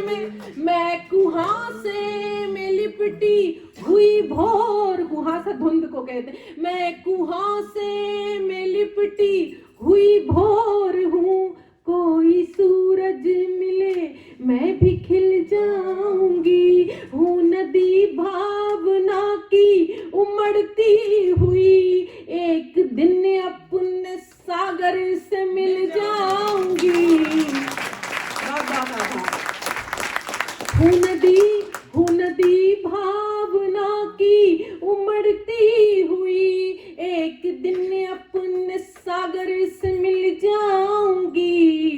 प्यार मैंने किया पूरे मन से किया, प्यार मैंने किया पूरे मन से किया, फिक्र मुझको नहीं जीत की हार की। मेरी हर सांस में, और हमारे यहाँ कहा गया है यत्र नार्यस्तु पूज्यन्ते रमन्ते तत्र देवता, जहाँ नारी का सम्मान होता है वहाँ देवता निवास करते हैं। लेकिन नारी की स्थिति क्या हुई, एक और तो उसको देवी माना गया, उसको ऊंचे आसन पर विराजमान किया, उसकी पूजा की गई, और एक और उसको वस्तु समझा गया। तब मैं पंक्तियां निवेदित करती हूँ, सुनिएगा गीत का अंतिम बंद, और आपसे विदा लेती हूँ कि देवियों की तरह जिनको पूजा गया, या सभाओं में जिनको नचाया गया। अगर ये बंद सच्चा और अच्छा लग जाए तो मुझे बहुत सारा आशीर्वाद देकर विदा करना। देवियों की तरह जिनको पूजा गया, या सभाओं में जिनको नचाया गया, एक औरत को औरत न समझा गया, एक शमा की तरह से जलाया गया। और पंक्ति देखिए, मैं धरा हूँ, धर्म है सहनशीलता, मैं धरा हूँ, धर्म है सहनशीलता, कोई वस्तु नहीं हूँ मैं व्यापार की।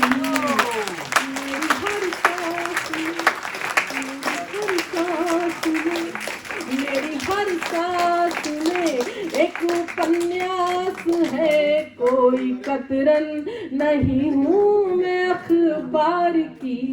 इस तरह से बहुत बहुत शुक्रिया, बहुत बहुत।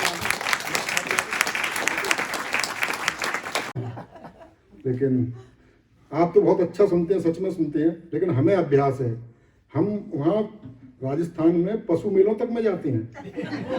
ये सच बता रहा हूँ मैं। पुष्कर जी में पशुओं का मेला लगता है, बटेश्वर, एक उत्तर प्रदेश में एक जगह बटेश्वर, वहाँ सरकारी मेले लगते हैं और बजट होता है उनके पास, तो मनोरंजन के लिए वो कवि सम्मेलन करा देते हैं।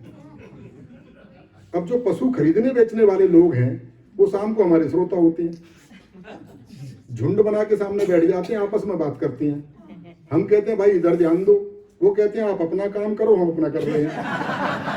तो हम तो ऐसी ऐसी जगह जाते हैं, लेकिन आप सच में बहुत अच्छा सुन रहे हैं। जितना अच्छा सुनाया जा रहा है उससे बेहतर कहीं सुन रहे हैं। और बहुत लंबी कविताएं मैंने कभी जिंदगी में लिखी नहीं साहब।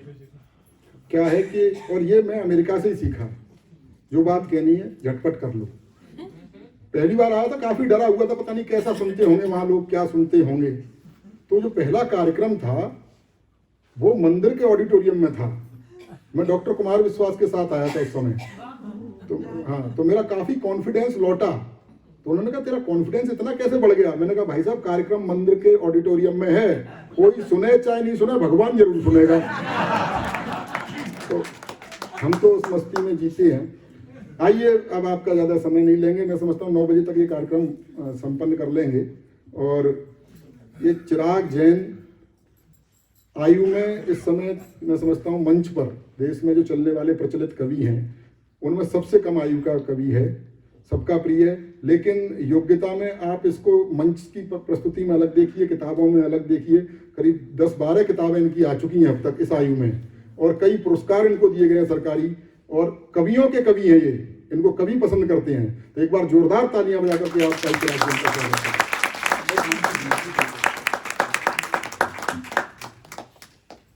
जैसे ही रमेश जी ने कहा कि 9 बजे तक संपन्न कर लेंगे, तो गुप्ता जी की निगाह उनकी घड़ी पर गई। तो मैं समझ गया कि बनिया कहीं भी रहे वो अपना हिसाब देखता है। तो गुप्ता जी आप ही बता दो, ये 9 बजे कितने बजे बजाने हैं?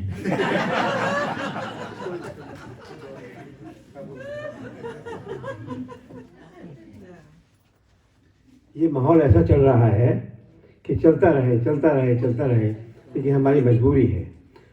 हम नॉर्मली 8:30 बजे समाप्त करते हैं, लेकिन हम 9 बजे तक रखते हैं। अब उसके बाद में देखते हैं कि कैसा आप लोग महसूस कर रहे हैं। प्रेम मनुष्य को मूर्ख बनाने के लिए ईश्वर द्वारा बनाया गया एक षड्यंत्र है। बहुत अच्छे। अतिरिक्त भावुक हो जाते हैं। वो एक प्रेमी और प्रेमिका समुद्र के किनारे खड़े थे, तो प्रेमी ने प्रेमिका से पूछा, डार्लिंग तुम मुझे कब तक प्यार करोगी? सुनकर प्रेमिका की आंखों में आंसू भर आए। उसने एक आंसू समुद्र में गिराया और कहा, जब तक तुम इस खारे समुद्र में से ये खारा आंसू ढूंढ पाओगे, मैं तुम्हें तब तक प्यार करूंगी। सुनकर समुद्र प्रकट हुआ, दोनों हाथ यूं रखे कमर पे, बोला साले फालतू की बातें तुम्हें सूझती कहां से? तो कुल मिला के प्यार इसी चीज का नाम है, इसके अलावा कुछ नहीं है। और वो बता रही थी नारी अस्मिता की बात, आज मदर्स डे भी है। आदमी कितनी भी मेहनत कर ले गुप्ता जी, माइलेज सारी इन औरतों को मिलती है। गुप्ता जी ने अकेले ताली बजाई और थम्सअप भी किया। इस थम्सअप में उन्होंने मुझे ये याद भी दिलाया कि आदमी को क्या मिलता है। हम तो एक ही में कर लेते हैं जी। मैं सच बता रहा हूं, एक वाक्य आपने 1000 बार सुना होगा। आप बहुत इंटेलेक्ट लोग हैं, इसलिए आपसे इंटेलेक्ट बातें करता हूं।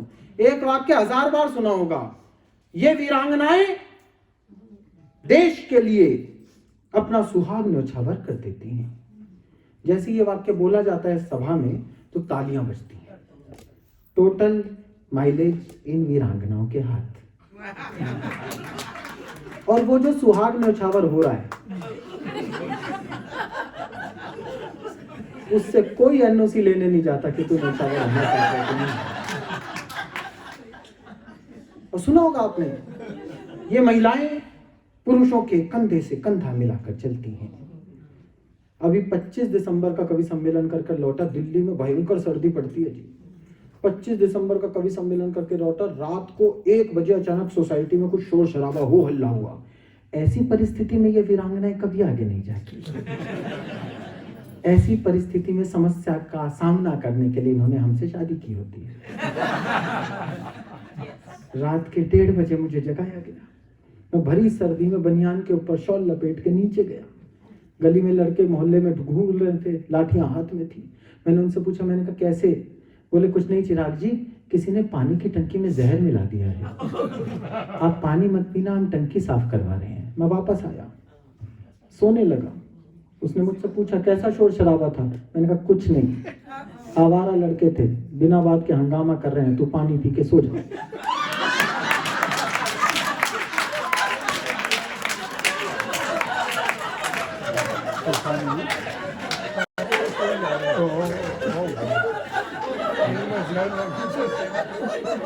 वीरता इसे कहते हैं। अच्छा, मुझे सारा ज्ञान बहुत पहले मिल गया। मेरी कविताओं के दौरान आप ताली बजाओ या मत बजाओ, मेरा कुछ नहीं बिगाड़ सकते। समझदार नहीं हूँ, शादीशुदा हूँ।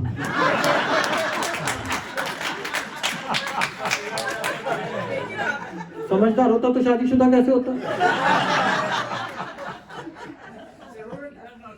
8 साल में उसने मुझे इतना ज्ञान दे दिया जो ऋषियों को करोड़ों जन्मों की तपस्या के बाद।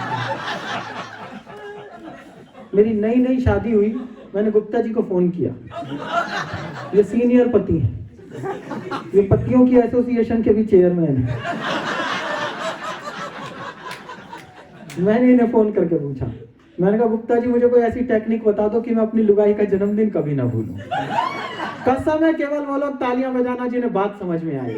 मैंने कहा गुप्ता जी मुझे कोई ऐसी टेक्निक बता दो कि अपनी लुगाई का जन्मदिन कभी ना भूलूं। बोले एक बार भूल जा।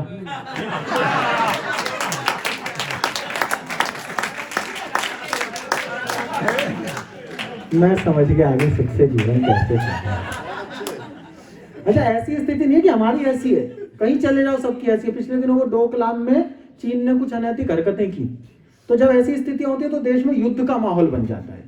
जब वार सिचुएशंस होती है तो कुछ सुपर सिक्योरिटी जोन बनाए जाते हैं, वहां सबकी एंट्री बैन होती है। वहां देश का गोला असला बारूद रखा जाता है, महत्वपूर्ण दस्तावेज रखे जाते हैं। जब युद्ध हो जाता है तो अति विशिष्ट व्यक्तियों को भी वहां रखा जाता है। उन जगह पर सबकी एंट्री बैन होती है। ऐसे एक विशेष सुरक्षा क्षेत्र में एक अनजान हवाई जहाज लैंड कर गया। जैसे ही वो लैंड हुआ तो उसे आर्मी ने चारों ओर से घेर लिया। बोले भाई तू यहाँ कैसे आ गया? बोला जी मेरा फ्यूल खत्म हो गया था, मुझे इमरजेंसी लैंडिंग करनी थी, मैंने मजबूरी में यहाँ लैंड किया है। तो आर्मी ने सारी रात उसे अपने पास रखा, उसकी तफ्तीश की, पड़ताल की, कहीं दुश्मन का जासूस ना हो, कहीं कोई घुसपैठिया ना हो, कहीं कोई आतंकवादी ना हो। जब रात भर में संतुष्ट हो गए तो उसे हिदायत देकर छोड़ा कि आज तो तू यहाँ आ गया, आज के बाद अगर तूने गलती से भी यहाँ लैंडिंग की तो तुझे जिंदगी भर जेल में रहना पड़ेगा। अगली शाम वही पायलट उसी जहाज में एक सवारी साथ बैठा के फिर वहीं लैंड कर गया। सेना ने पूछा रे तुझे कल समझाया था समझ नहीं आया? उसका दर्द आपकी आंखों में तैरे तो उसे तैरने देना साहब। सेना ने पूछा तुझे कल समझाया था समझ नहीं आया? पायलट ने हाथ जोड़ दिए साहब। बोले जी बाद में आपको मेरे साथ जो करना हो वो कर लेना, ये मेरी पत्नी साथ में, इसे ये बता दो मैं कल रात कहाँ था।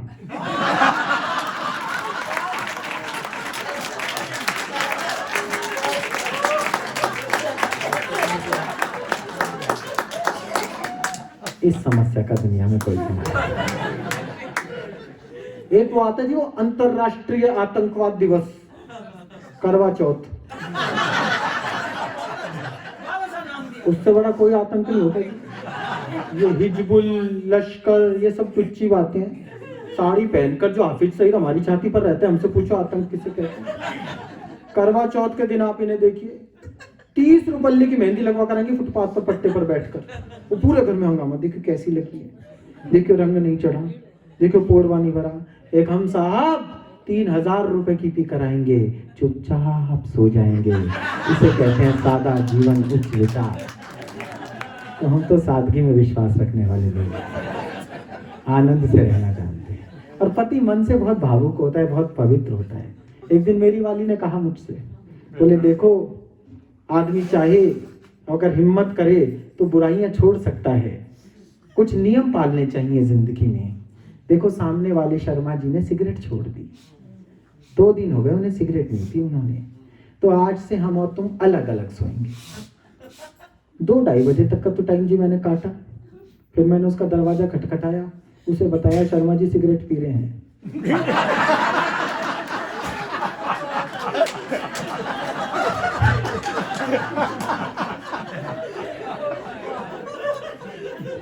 लेकिन साहब ये सत्य है, इन महिलाओं की हमारी जिंदगी में बहुत कीमत होती है। और क्या कीमत होती है मैं बता, एक ताली बजी बस, महिला तो थोड़ी सी तारीफ कर दो, इतना बहुत। बात पूरी नहीं होने देंगे उससे पहले ताली बजा देंगे। ये होती है कि आत्मनिर्भरता। लेकिन साहब लॉकडाउन में जब थाने में पुलिस वाले नहीं थे, जब अस्पतालों में डॉक्टर नहीं थे, जब किसी विभाग में कोई अफसर नहीं था, कोई कर्मचारी नहीं थे, तब सिर्फ एक डिपार्टमेंट था जिस पर ना कभी ताला लगा, ना उसका बजट बिगड़ा। वो इन्हीं महिलाओं की रसोई थी जिसके मैनेजमेंट ने हमारे लॉकडाउन की सजा को पिकनिक में तब्दील कर दिया। 3 पंक्ति की कविता पढ़ता हूं नारी अस्मिता पर, और ये 3 पंक्ति की कविता अगर आपको लगे कि स्त्री के पक्ष में लिखी गई सर्वश्रेष्ठ बात है तो आप लोगों का पूरा समर्थन मांगता हूं आज की शाम। कि मेरे पिता ने बचपन में मुझे कभी गुड़िया से नहीं खेलने दिया, मेरे पिता ने बचपन में मुझे कभी गुड़िया से नहीं खेलने दिया, ताकि मैं सीख सकूं कि लड़कियां खेलने की चीज नहीं है।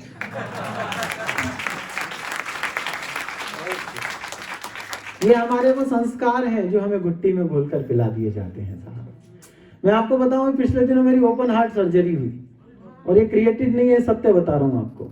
ओपन हार्ट सर्जरी हुई तो डॉक्टर ने कई सारे टेस्ट किए, 2.5-3 किलो इतने हो जाते हैं जी। वो टेस्ट करके डॉक्टर ने मुझे जो बात बताई वो बचपन से जानता था। उतने सारे टेस्ट किए, एमआरआई, इको, और फिर बताया चिराग जी आपका दिल बड़ा है। लेकिन फिर जो बात मैंने डॉक्टर को बताई वो डॉक्टर नहीं जानता था साहब। मैंने कहा डॉक्टर साहब, संवेदना में और विज्ञान में यही अंतर है कि विज्ञान में दिल का बड़ा होना एक रोग है और संवेदना में दिल का बड़ा होना एक उपलब्धि। हम लोगों ने कष्टों को उपलब्धि बनाना सीखा है। अच्छा, वो ऑपरेशन थिएटर में लेटा हुआ था, 20% हार्ट काम कर रहा था। डॉक्टर को घबराहट थी कि ऑपरेशन सक्सेस होगा या नहीं, घर वालों को टेंशन थी कि वापस लौट कर आएगा या नहीं। मेरी टेंशन अलग थी। मेरी टेंशन, अगर आपके होठों पर मुस्कुराहट सजा दे तो मुझे बताना। मेरी टेंशन ये थी कि धड़कन का कोहराम छपा तो क्या होगा, अनलिखा पैगाम छपा तो क्या होगा। ईसीजी करवाने से डर लगता था, ग्राफ में उसका नाम छपा तो क्या होगा। तो हम लोग तो मोहब्बत को इतना जीते हैं। वैसे भी साहब क्या है, हमारे पड़ोस में कोई क्राइम हो जाए, हमारे पड़ोस में कोई चोरी चकारी हो जाए तो उसकी खबर हमें अखबार से मिलती है, लेकिन हमसे 10 गली छोड़कर किसी को इश्क हो जाए,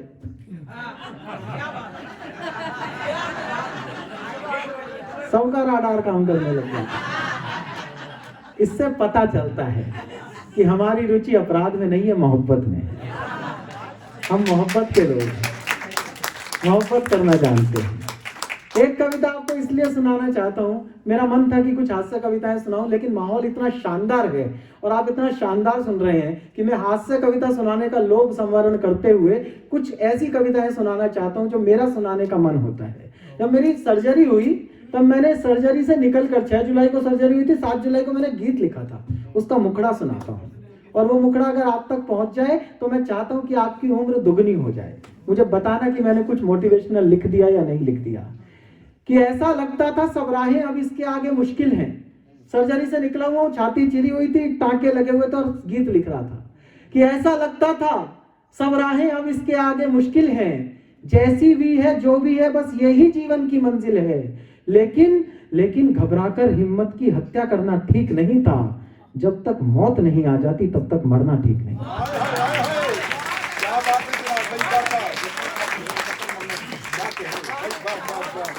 जब तक मौत नहीं आ जाती तब तक मरना ठीक नहीं।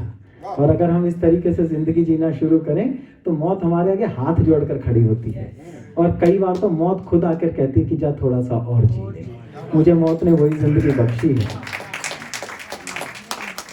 एक कविता सुनाता हूं आपको, आज मदर्स डे है, मैं समापन करूंगा माँ की कविता से। वो मैंने इस प्रांगण में पहले भी सुनाई है, मुझे याद है, लेकिन आज इसलिए सुनाऊंगा कि अगर आज के अवसर पर नहीं सुनाई तो वो शायद मेरी अपने आप के साथ बेईमानी होगी। एक कविता सुनाता हूँ पिता के पक्ष में। रमेश भाई, आज वो सुना रहा हूं जो मैं सोच के नहीं आया था। एक गीत मैंने लिखा, पापा का जादू। पिता की घर में वो भूमिका होती है। राजगोपाल जी का एक दोहा है कि इनकी बाहों में बसा स्वर्ग सरीखा गांव, बाबूजी एक पेड़ हैं, अम्मा जिसकी छांव।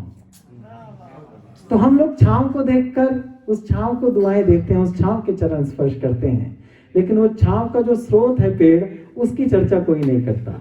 पिता की स्थिति वही होती है कि सारा दिन कमर तोड़ता है और शाम को माँ का वात्सल्य उस कमर के ऊपर खड़ा होकर अपनी औलाद की सारी संवेदनाएं इकट्ठे करके ले जाता है। तो मैं पिता के पक्ष में गीत पढ़ता हूँ, पहली बार जिंदगी में किसी मंच से पढ़ रहा हूँ। सामान्यतः हम विदेश जाते हैं तो हमारा मन होता है अपना सर्वश्रेष्ठ सुनाए, जो टेस्टेड एंड ओके है वो सुनाए, लेकिन आज मुझे लगता है कि इस सभागार में इतने सारे पिता बैठे हैं कि इस गीत से आप लोग जुड़ सकेंगे। कोशिश करता हूँ। धुन भी नहीं पता अभी क्या है, लेकिन शुरू करता हूँ। न कोई ट्रिक है ना तकनीक, मुखड़े से जुड़वा। न कोई ट्रिक है ना तकनीक, पापा जादू से ही सब कुछ कर देते हैं ठीक, न कोई ट्रिक है ना तकनीक। दिन भर दुनिया भर के सब आघातों को सहते हैं, रात ढले अपनी दुविधा बस अम्मा से कहते हैं। इतने सीधे सच्चे हैं हर छल से हिल जाते हैं, जब अपने बच्चों से मिलते हैं तो खिल जाते हैं। झट से गायब हो जाती है, झट से गायब हो जाती है चिंताओं की लीक, न कोई ट्रिक है ना तकनीक। पापा जादू से ही सब कुछ कर देते हैं ठीक, न कोई ट्रिक है ना तकनीक। और बच्चा बड़ा हो रहा है और पिता उसी अवस्था में बूढ़े हो रहे हैं। ये यात्रा कराता हूँ कि 6 दिन दफ्तर की चिक चिक से थक कर घर आते हैं, रास्ते से घर की खातिर तरकारी भी लाते हैं। बचपन जीना। 6 दिन दफ्तर की चिक चिक से थक कर घर आते हैं, रास्ते से घर की खातिर तरकारी भी लाते हैं। राशन रिश्ते आस पड़ोसी मंदिर मेले ठेले, कितना सब कुछ कर लेते हैं पापा सिर्फ अकेले। बिना थके एक्टिव रहते हैं, बिना थके एक्टिव रहते हैं पूरे पूरे वीक, न कोई ट्रिक है ना तकनीक। कुछ आंखें भीग गई हैं, उन भीगी हुई आंखों को सलाम करके आगे बढ़ता हूँ कि बचपन याद करना हमने तो बहुत जिया कि गर्मी के मौसम में मैंगो शेक पिला लाते हैं, सर्दी में मम्मी से गरम भटूरे बनवाते हैं, मौका मिलते ही हमको पिकनिक पर ले जाते हैं, थोड़े से पैसों में सारी खुशियां ले आते हैं, सुख की रोज कटाई करते रहते हैं बारीक, न कोई ट्रिक है ना तकनीक। मुक्कड़ के हर देखिए वो पिता जिसकी बिटिया बड़ी हो रही है उसको क्या क्या डर होते हैं कि नुक्कड़ के हर जमघट से निश्चित दूरी रखते हैं, लेकिन अपने घर की खातिर सबसे लड़ सकते हैं। छुटकी की ट्यूशन के बाहर किस किस का फेरा है, अखबारों की हेडिंग के डर ने मन को घेरा है।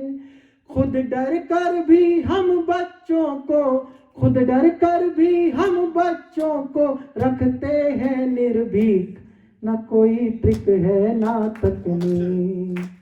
पापा जादू से ही सब कुछ कर देते हैं ठीक ना। और अंतिम बंद पढ़ता हूँ इस गीत का।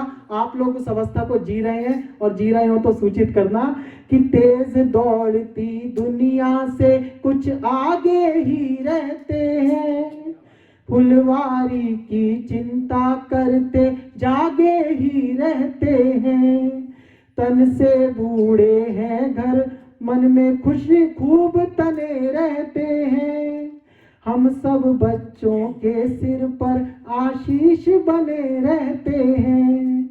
अब भी रहता है उनका ही, अब भी रहता है उनका ही हर अनुमान सटीक, न कोई ट्रिक है ना तकनीक। पापा जादू से ही सब कुछ कर देते हैं ठीक, न कोई ट्रिक है ना तकनीक। बोल बाके बिहारी लाल की जय।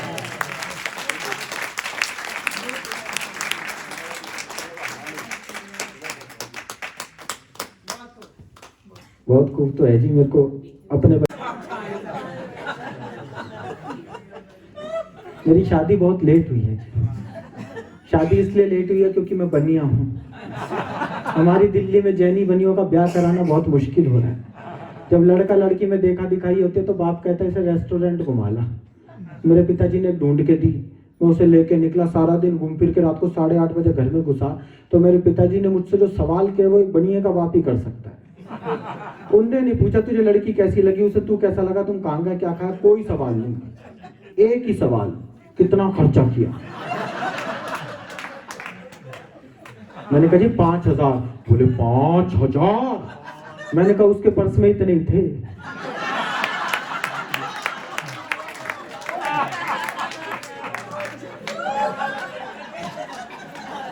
वो समझ गए, बोले बेटा तेरा भगवान भी भला नहीं कर सकता, तो खुद ढूंढ ले, जैसी भी ढूंढेगा मैं उससे तेरा ब्याह कर दूंगा। तो मैंने पूछा रमेश भाई से, मैंने कहा भाई साहब कैसे ढूंढी जाती है? बोले कुछ नहीं चिराग, कन्याओं को प्रशंसा बहुत प्रिय होती है। जिस कन्या को देखकर ऐसी अनुभूति हो कि इसके साथ जीवन यापन किया जा सकता है, तुरंत उसकी प्रशंसा प्रारंभ कर दो। किंतु प्रशंसा की सीमा रखना, सीमा पार हो गई तो इनका दिमाग भटक सकता है, मामला उल्टा पड़ सकता है। मैंने इनसे ये शाश्वत ज्ञान दिया। दिल्ली के कनॉट प्लेस पहुंच गया, वहां एक लिपि पुती खड़ी थी। लिपि पुती होती है जी, मैंने तो पिछले दिनों 2 साहित्यिक पंक्तियां लिखी थी। आजकल लड़कियां इतनी लिपस्टिक लगाती हैं, इतनी लिपस्टिक लगाती हैं, सादा पानी पिए तो रूह अफ़ज़ा गले से उतरता है। ऐसी वाली एक लिपि पुती खड़ी। मैं जुट गया काम पे। मैंने कहा आज आपने ड्रेस बहुत अच्छी पहनी है। बोली थैंक यू, मेरी हिम्मत बढ़ी। मैंने कहा आज आपने मेकअप भी बहुत अच्छा किया है। बोली थैंक यू, मेरी और हिम्मत बढ़ी। मैंने कहा आज आपने लिपस्टिक भी बहुत अच्छी लगाई है। अब सीमा रेखा पार हो गई। बोली थैंक यू भैया। मैंने कहा सुंदर फिर भी नहीं लग रही। आज जब मेरे काम की नहीं है तो मैं क्यों इन्वेस्ट करता फिर मैंने अनुज जी से पूछा, मैंने कहा तो मरवा देंगे, आप बताओ कोई टेक्निक, कन्याएं किस बात से प्रसन्न होती हैं? बोली चिराग आजकल लड़कियों के पास ज्यादा सुनने का टाइम नहीं है, जिस जो अच्छी लगे सीधे जाके पूछ ले शादी करेगी या नहीं करेगी। एक खड़ी थी इंदिरा गांधी एयरपोर्ट पे, मैंने सीधे जाके पूछ लिया क्या आप मुझसे विवाह करना पसंद करेंगी? बोली ऐसा झापड़ मारूंगी कैलिफोर्निया जाके गिरेगा। मैंने सोचा भाई पता नहीं कौन सी मिसाइल से झापड़ मारेगी, लेकिन ये देखो साहब बनिए की बुद्धि, इस सिचुएशन में भी मुनाफा ढूंढ लिया। बोली ऐसा झापड़ मारूंगी कैलिफोर्निया जाके गिरेगा। मैं कहा थोड़ा धीरे मारियो, मुझे न्यूयॉर्क में काम है।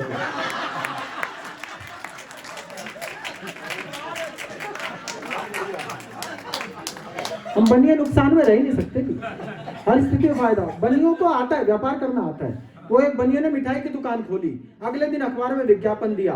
विज्ञापन की भाषा अगर आपको समझ आ जाए कि व्यापार किसे कहते हैं तो बताना।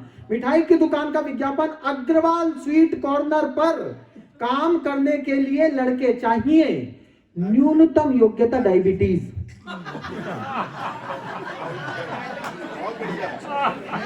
ये हमारा मैनेजमेंट है। इस मैनेजमेंट अच्छा, कई बार ये ब्राह्मण मुझसे पूछते हैं कि चिराग ये बनियों पर, मारवाड़ियों पर, जैनियों पर इतना पैसा कहां से आता है? मैंने कहा कुछ नहीं भाई सब चुप लगाओ, बैठे रहो, पैसा आ जाता है। बोले चुप लगा के बैठने से पैसा कैसा? कहा भाई बताओ गुप्ता जी ने क्या बताया? ये ब्राह्मण सारी जिंदगी मंत्र पढ़ते रहते हैं, पैसा आता ही नहीं, अपन चुप लगा के बैठे रहते हैं। अब बताता हूँ कैसे आता है। बिल गेट्स ने स्पेन में माइक्रोसॉफ्ट की नई ब्रांच खोलनी चाहिए तो अखबार में विज्ञापन दिया। स्पेन में माइक्रोसॉफ्ट की नई ब्रांच खोलने के लिए सीईओ पद के योग्य उम्मीदवार संपर्क करें। पूरी दुनिया से 2,500 लोग पहुंचे साहब। हमारे यहाँ से एक मारवाड़ी बनिया चला गया। बिल गेट्स ने देखा 2,500 लोगों का इंटरव्यू कैसे करूं? बोले आप में से जिसे कंप्यूटर चलाना ना आता वो बाहर चले जाए। अपने मारवाड़ी ने सोचा यार आता तो तुझे भी नहीं है, पर जब तू यहाँ तक आ गया है अब वापस जाके भी क्या करेगा? एक काम कर, चुप लगा और बैठा रहे। भाई ने चुप लगाई, बैठा रहा। 250 लोग उठ के बाहर चले गए। फिर बिल गेट्स बोला आप में से जिसने कोई नया सॉफ्टवेयर डेवलप किया हो वो रुके, बाकी चले जाए। 500 फिर चले गए। अपना मारवाड़ी फिर बैठा। फिर बिल गेट्स बोला आप में से जिसे स्पेनिश लैंग्वेज बोलनी आती है वो रुके, बाकी चले जाए। सब चले गए। 2 बचे, उनमें से एक अपना मारवाड़ी था। बिल गेट्स बोला अब इंटरव्यू किया जा सकता है, लेकिन इंटरव्यू से पहले एक बार आपस में स्पेनिश में बात करके दिखाएं। अपना मारवाड़ी मुड़ा, और भाई जी धंधो पानी चोखो। दूसरा बोला एकदम चोखो भाई जी थे, बताओ।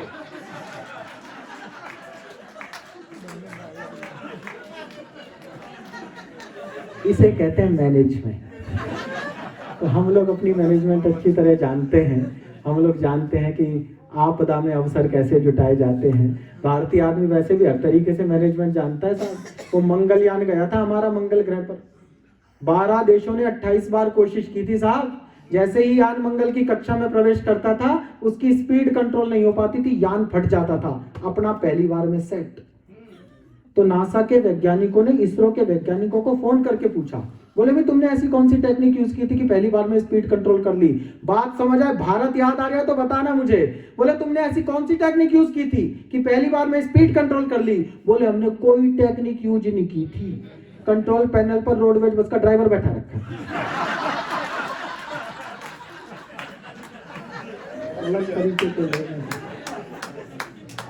अलग तरीके से विकास को नापते हैं। आपके वॉशिंगटन में कोई नया बांध बने तो उसकी भव्यता ऐसे बताएंगे, इसके वाटर रिजर्वियर में इतना पानी स्टोर होता है कि इससे पूरे वॉशिंगटन का इरिगेशन सिस्टम चल सकता है। जापानी कोई नया बांध बनाए तो ऐसे बताएंगे, इससे इतनी बिजली उत्पादित होती है कि पूरे टोक्यो को रोशनी में नहलाया जा सकता है। हमारे हिंदुस्तान में जब कोई बांध बनता है, एक वाक्य उसकी भव्यता बताने को काफी है। ये टूट गया तो दिल्ली तक पानी होगा।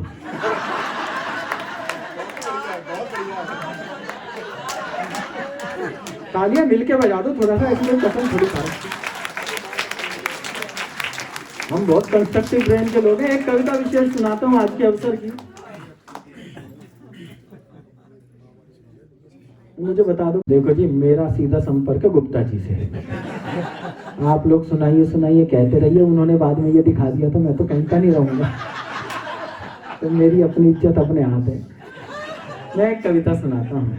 वो कविता इसलिए भी बहुत जरूरी है क्योंकि हम लोग अपनी पूरी संस्कृति को अगर किसी एक शब्द में ढाल सकें तो वो शब्द है माँ। और उस शब्द की हमारी जिंदगी में क्या कीमत है। एक टिप्पणी, सच्ची घटना बताता हूँ साहब। मैं लॉकडाउन में कोविड लगा, कोविड में मैं बीमार हो गया। मेरे पिताजी बीमार हो गए। मेरी माँ जिनको आर्थराइटिस है, मेरी माँ जिनको बीपी है, मेरी माँ जिनको माइग्रेन है, रोज बीमार पड़ी रहती है, वो बीमार नहीं हुई। मैं बीमार, मेरे पिताजी बीमार। तो मैंने रोज सुबह शाम गिलोय गोल गोल के कड़वा सा काढ़ा पिला गए।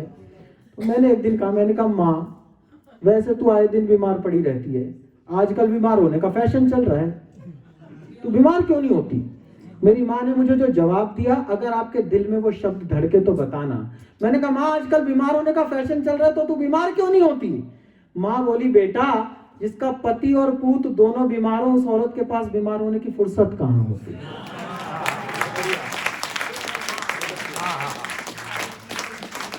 अब कविता शुरू करता हूं। उस कविता का शीर्षक है अनपढ़ माँ। और आप सब लोगों ने वो माएं देखी हैं जो इस यात्रा का मूल पात्र है। कविता की भूमिका सिर्फ इतनी है कि हमारे देश के एक राष्ट्रीय समाचार पत्र ने एक सर्वे प्रकाशित किया कैलिफोर्निया यूनिवर्सिटी का, और उस सर्वे का शीर्षक था साक्षर महिला ही सफल मां हो सकती है। और साहब जब मैंने ये ही पढ़ा तो मुझे जसोदा से लेकर पुतलीबाई तक वो तमाम मां याद आ गई जिन्होंने गुरुकुल के आंगन नहीं देखे लेकिन अपने बेटे को भगवान बनाने की क्षमता। तब मैंने एक रचना लिखी, कुल 1.5 मिनट की रचना है, छोटे छोटे तर्क हैं, रचना के साथ यात्रा करना। और जहां जहां लग जाए कि आपको कुछ याद दिला दिया मैंने, आपको जहां जहां लगे कि एक मखमली स्पर्श ने आपको आकर छू लिया, वहां वहां मुझे आशीष देना। मैं अब आपसे तालियां बजाने को नहीं कहूंगा, बस अपनी संवेदनाओं को जागृत करके सुनना कि चूल्हे चौके में व्यस्त और पाठशाला से दूर रही माँ नहीं बता सकती कि 9x4 की कितनी ईंटें लगेंगी 10 फीट ऊंची दीवार में, लेकिन अच्छी तरह जानती है कि कब कितना प्यार जरूरी है एक हंसते खेलते परिवार में। अच्छी तरह जानती है कि कब कितना प्यार जरूरी है एक हंसते खेलते परिवार में। त्रिभुज का क्षेत्रफल और घन का घनत्व निकालना तो उसके लिए स्यापा है, क्योंकि उसने मेरे सीने को ऊनी धागे के फंदों और सिलाइयों की मोटाई से मापा है।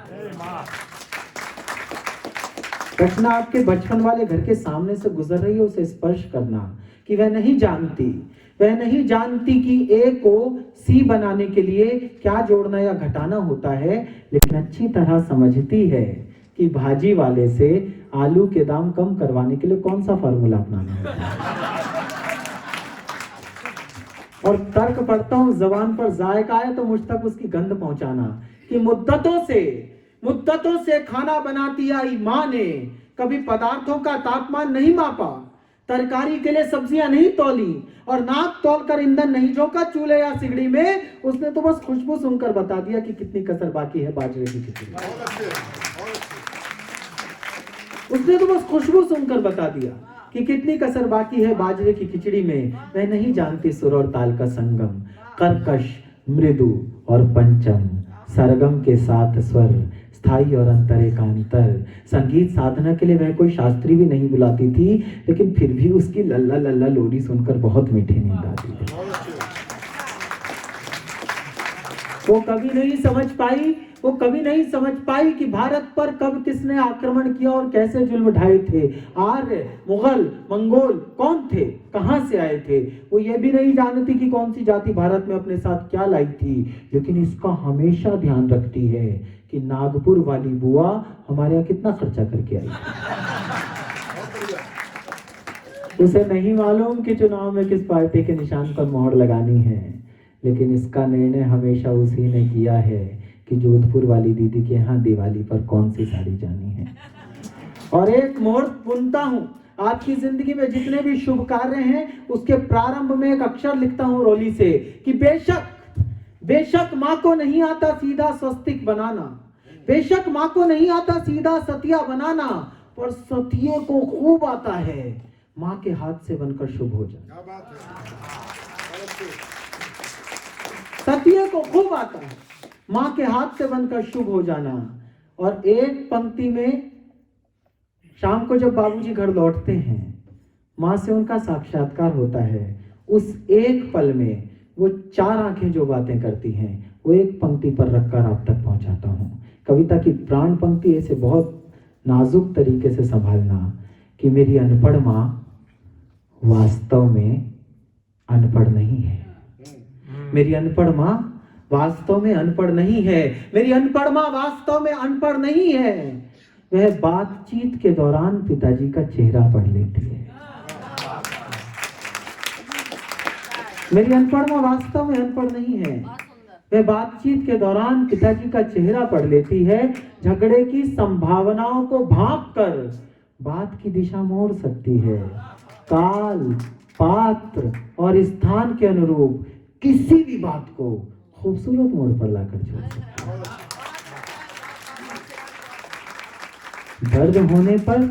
दर्द होने पर हल्दी के साथ दूध पिला पूरे देह की पीड़ा को मार देती है, और नजर लगने पर रुई की बाती सरसों के तेल में भी वो नजर भी उतार देती है। अगरबत्ती की खुशबू से सुबह शाम सारा घर महकाती है, और बिना काम किए भी हम रात को थक कर सो जाते हैं। वो सारा दिन काम करके भी हमारी चिंता में सो नहीं पाती है। और उसकी चिंता की पराकाष्ठा बताता हूँ अंतिम तर्क पढ़ने से पहले। मैं जब से यूएसए आया हूँ तब से जेट लैग में हूँ, मतलब मेरी बायोलॉजिकल घड़ी बिगड़ गई है। और आपको आश्चर्य होगा ये सुनकर कि मेरी माँ वहां बैठे बैठे भारत में उसने अपने आप को सेट कर लिया यूएसए के टाइम के अकॉर्डिंग। मैं जब कभी सम्मेलन करके होटल पहुंचता हूं तो मेरी माँ का फोन आया हुआ होता है, मुझे उनसे पता लगता है कि यूएसए में क्या टाइम हो रहा है। दुनिया की सारी बायोलॉजी जिस एक भावना पर न्यौछावर हो जाती है उसको मातृत्व कहते हैं। और इस पूरी रचना के दौरान एक क्षण के लिए भी अगर वो पनियाई हुई आंखें, वो झुर्रियों वाला चेहरा, वो आपकी प्रतीक्षा में बिछी हुई पलकें, वो आपको आशीष देने के लिए उठी हुई हथेलियां एक क्षण के लिए भी साकार हुई हो, एक रुमाल ने भी आंखों की यात्रा की हो, तो मुझे सूचित करना। अंतिम तर्क पढ़ता हूं। पूरी भारतीयता को एक तर्क पर रखकर पूरी दुनिया के सामने खड़ा कर रहा हूं। आपका समर्थन मांगता हूं कि सच, कोई भी मां अनपढ़ नहीं होती, सयानी होती है। सच कोई भी मां अनपढ़ नहीं होती, सयानी होती है, क्योंकि बहुत सारी डिग्रियां बटोरने के बावजूद बेटियों को उसी से सीखना पड़ता है कि गृहस्थी कैसे चलानी होती है, गृहस्थी कैसे चलानी होती है।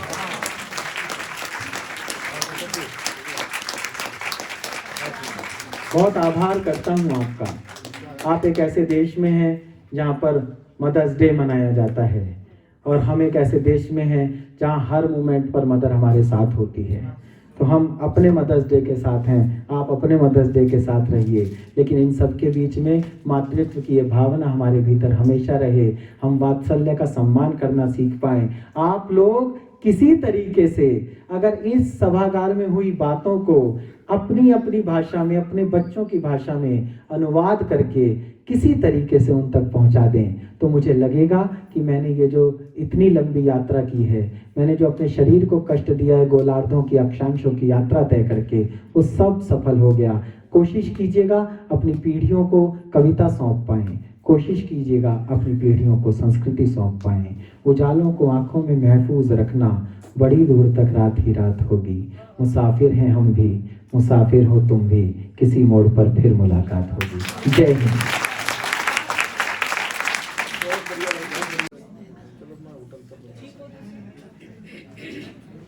Let us have a big round of applause for all the people. At the back also, please. इस समय में कहा कि हम समय अपनी माँ के साथ रहते हैं और वो हम यहाँ पर एक दिन मनाते हैं मदर्स डे। चिराग जी, हम उस समय आज देख बोल्ड लेटर्स में कर दिया मदर्स डे का, लेकिन हम भी हर समय ही माँ को याद करते हैं। माँ माँ है और माँ जैसे शब्द इसीलिए धरती को माँ कहा गया है। मदर अर्थ, फादर अर्थ नहीं बोला, मदर अर्थ। क्या बात है। सब तरह से सहते हुए भी, सब कुछ सहते हुए भी 8 बच्चे होंगे, 8 को ठीक से पाल लेगी, लेकिन 8 बच्चे एक माँ को नहीं समझ पाते। कितनी दुख की बात है ये। Anyway, time is up. You will chant home 3 times Gayatri मंत्र and then सर्वे भवन्तु सुखिनः। ओम भूर्भुवः स्वः तस्य वितुर्वरेण्यं भर्गो देवस्य धीमहि धियो यो नः प्रचोदयात्। ओम भूर्भुवः स्वः तस्य वितुर्वरेण्यं भर्गो देवस्य धीमहि धियो यो नः प्रचोदयात्। ओम भूर्भुवः स्वः तस्य वितुर्वरेण्यं भर्गो देवस्य धीमहि धियो यो नः प्रचोदयात्। ओम शांति शांति शांति। सर्वे भवन्तु सुखिनः, सर्वे सन्तु निरामया, सर्वे भद्राणि पश्यन्तु, मा कश्चित् दुर्भाग् भवेत्। ओम शांति शांति शांति। हरि ओम।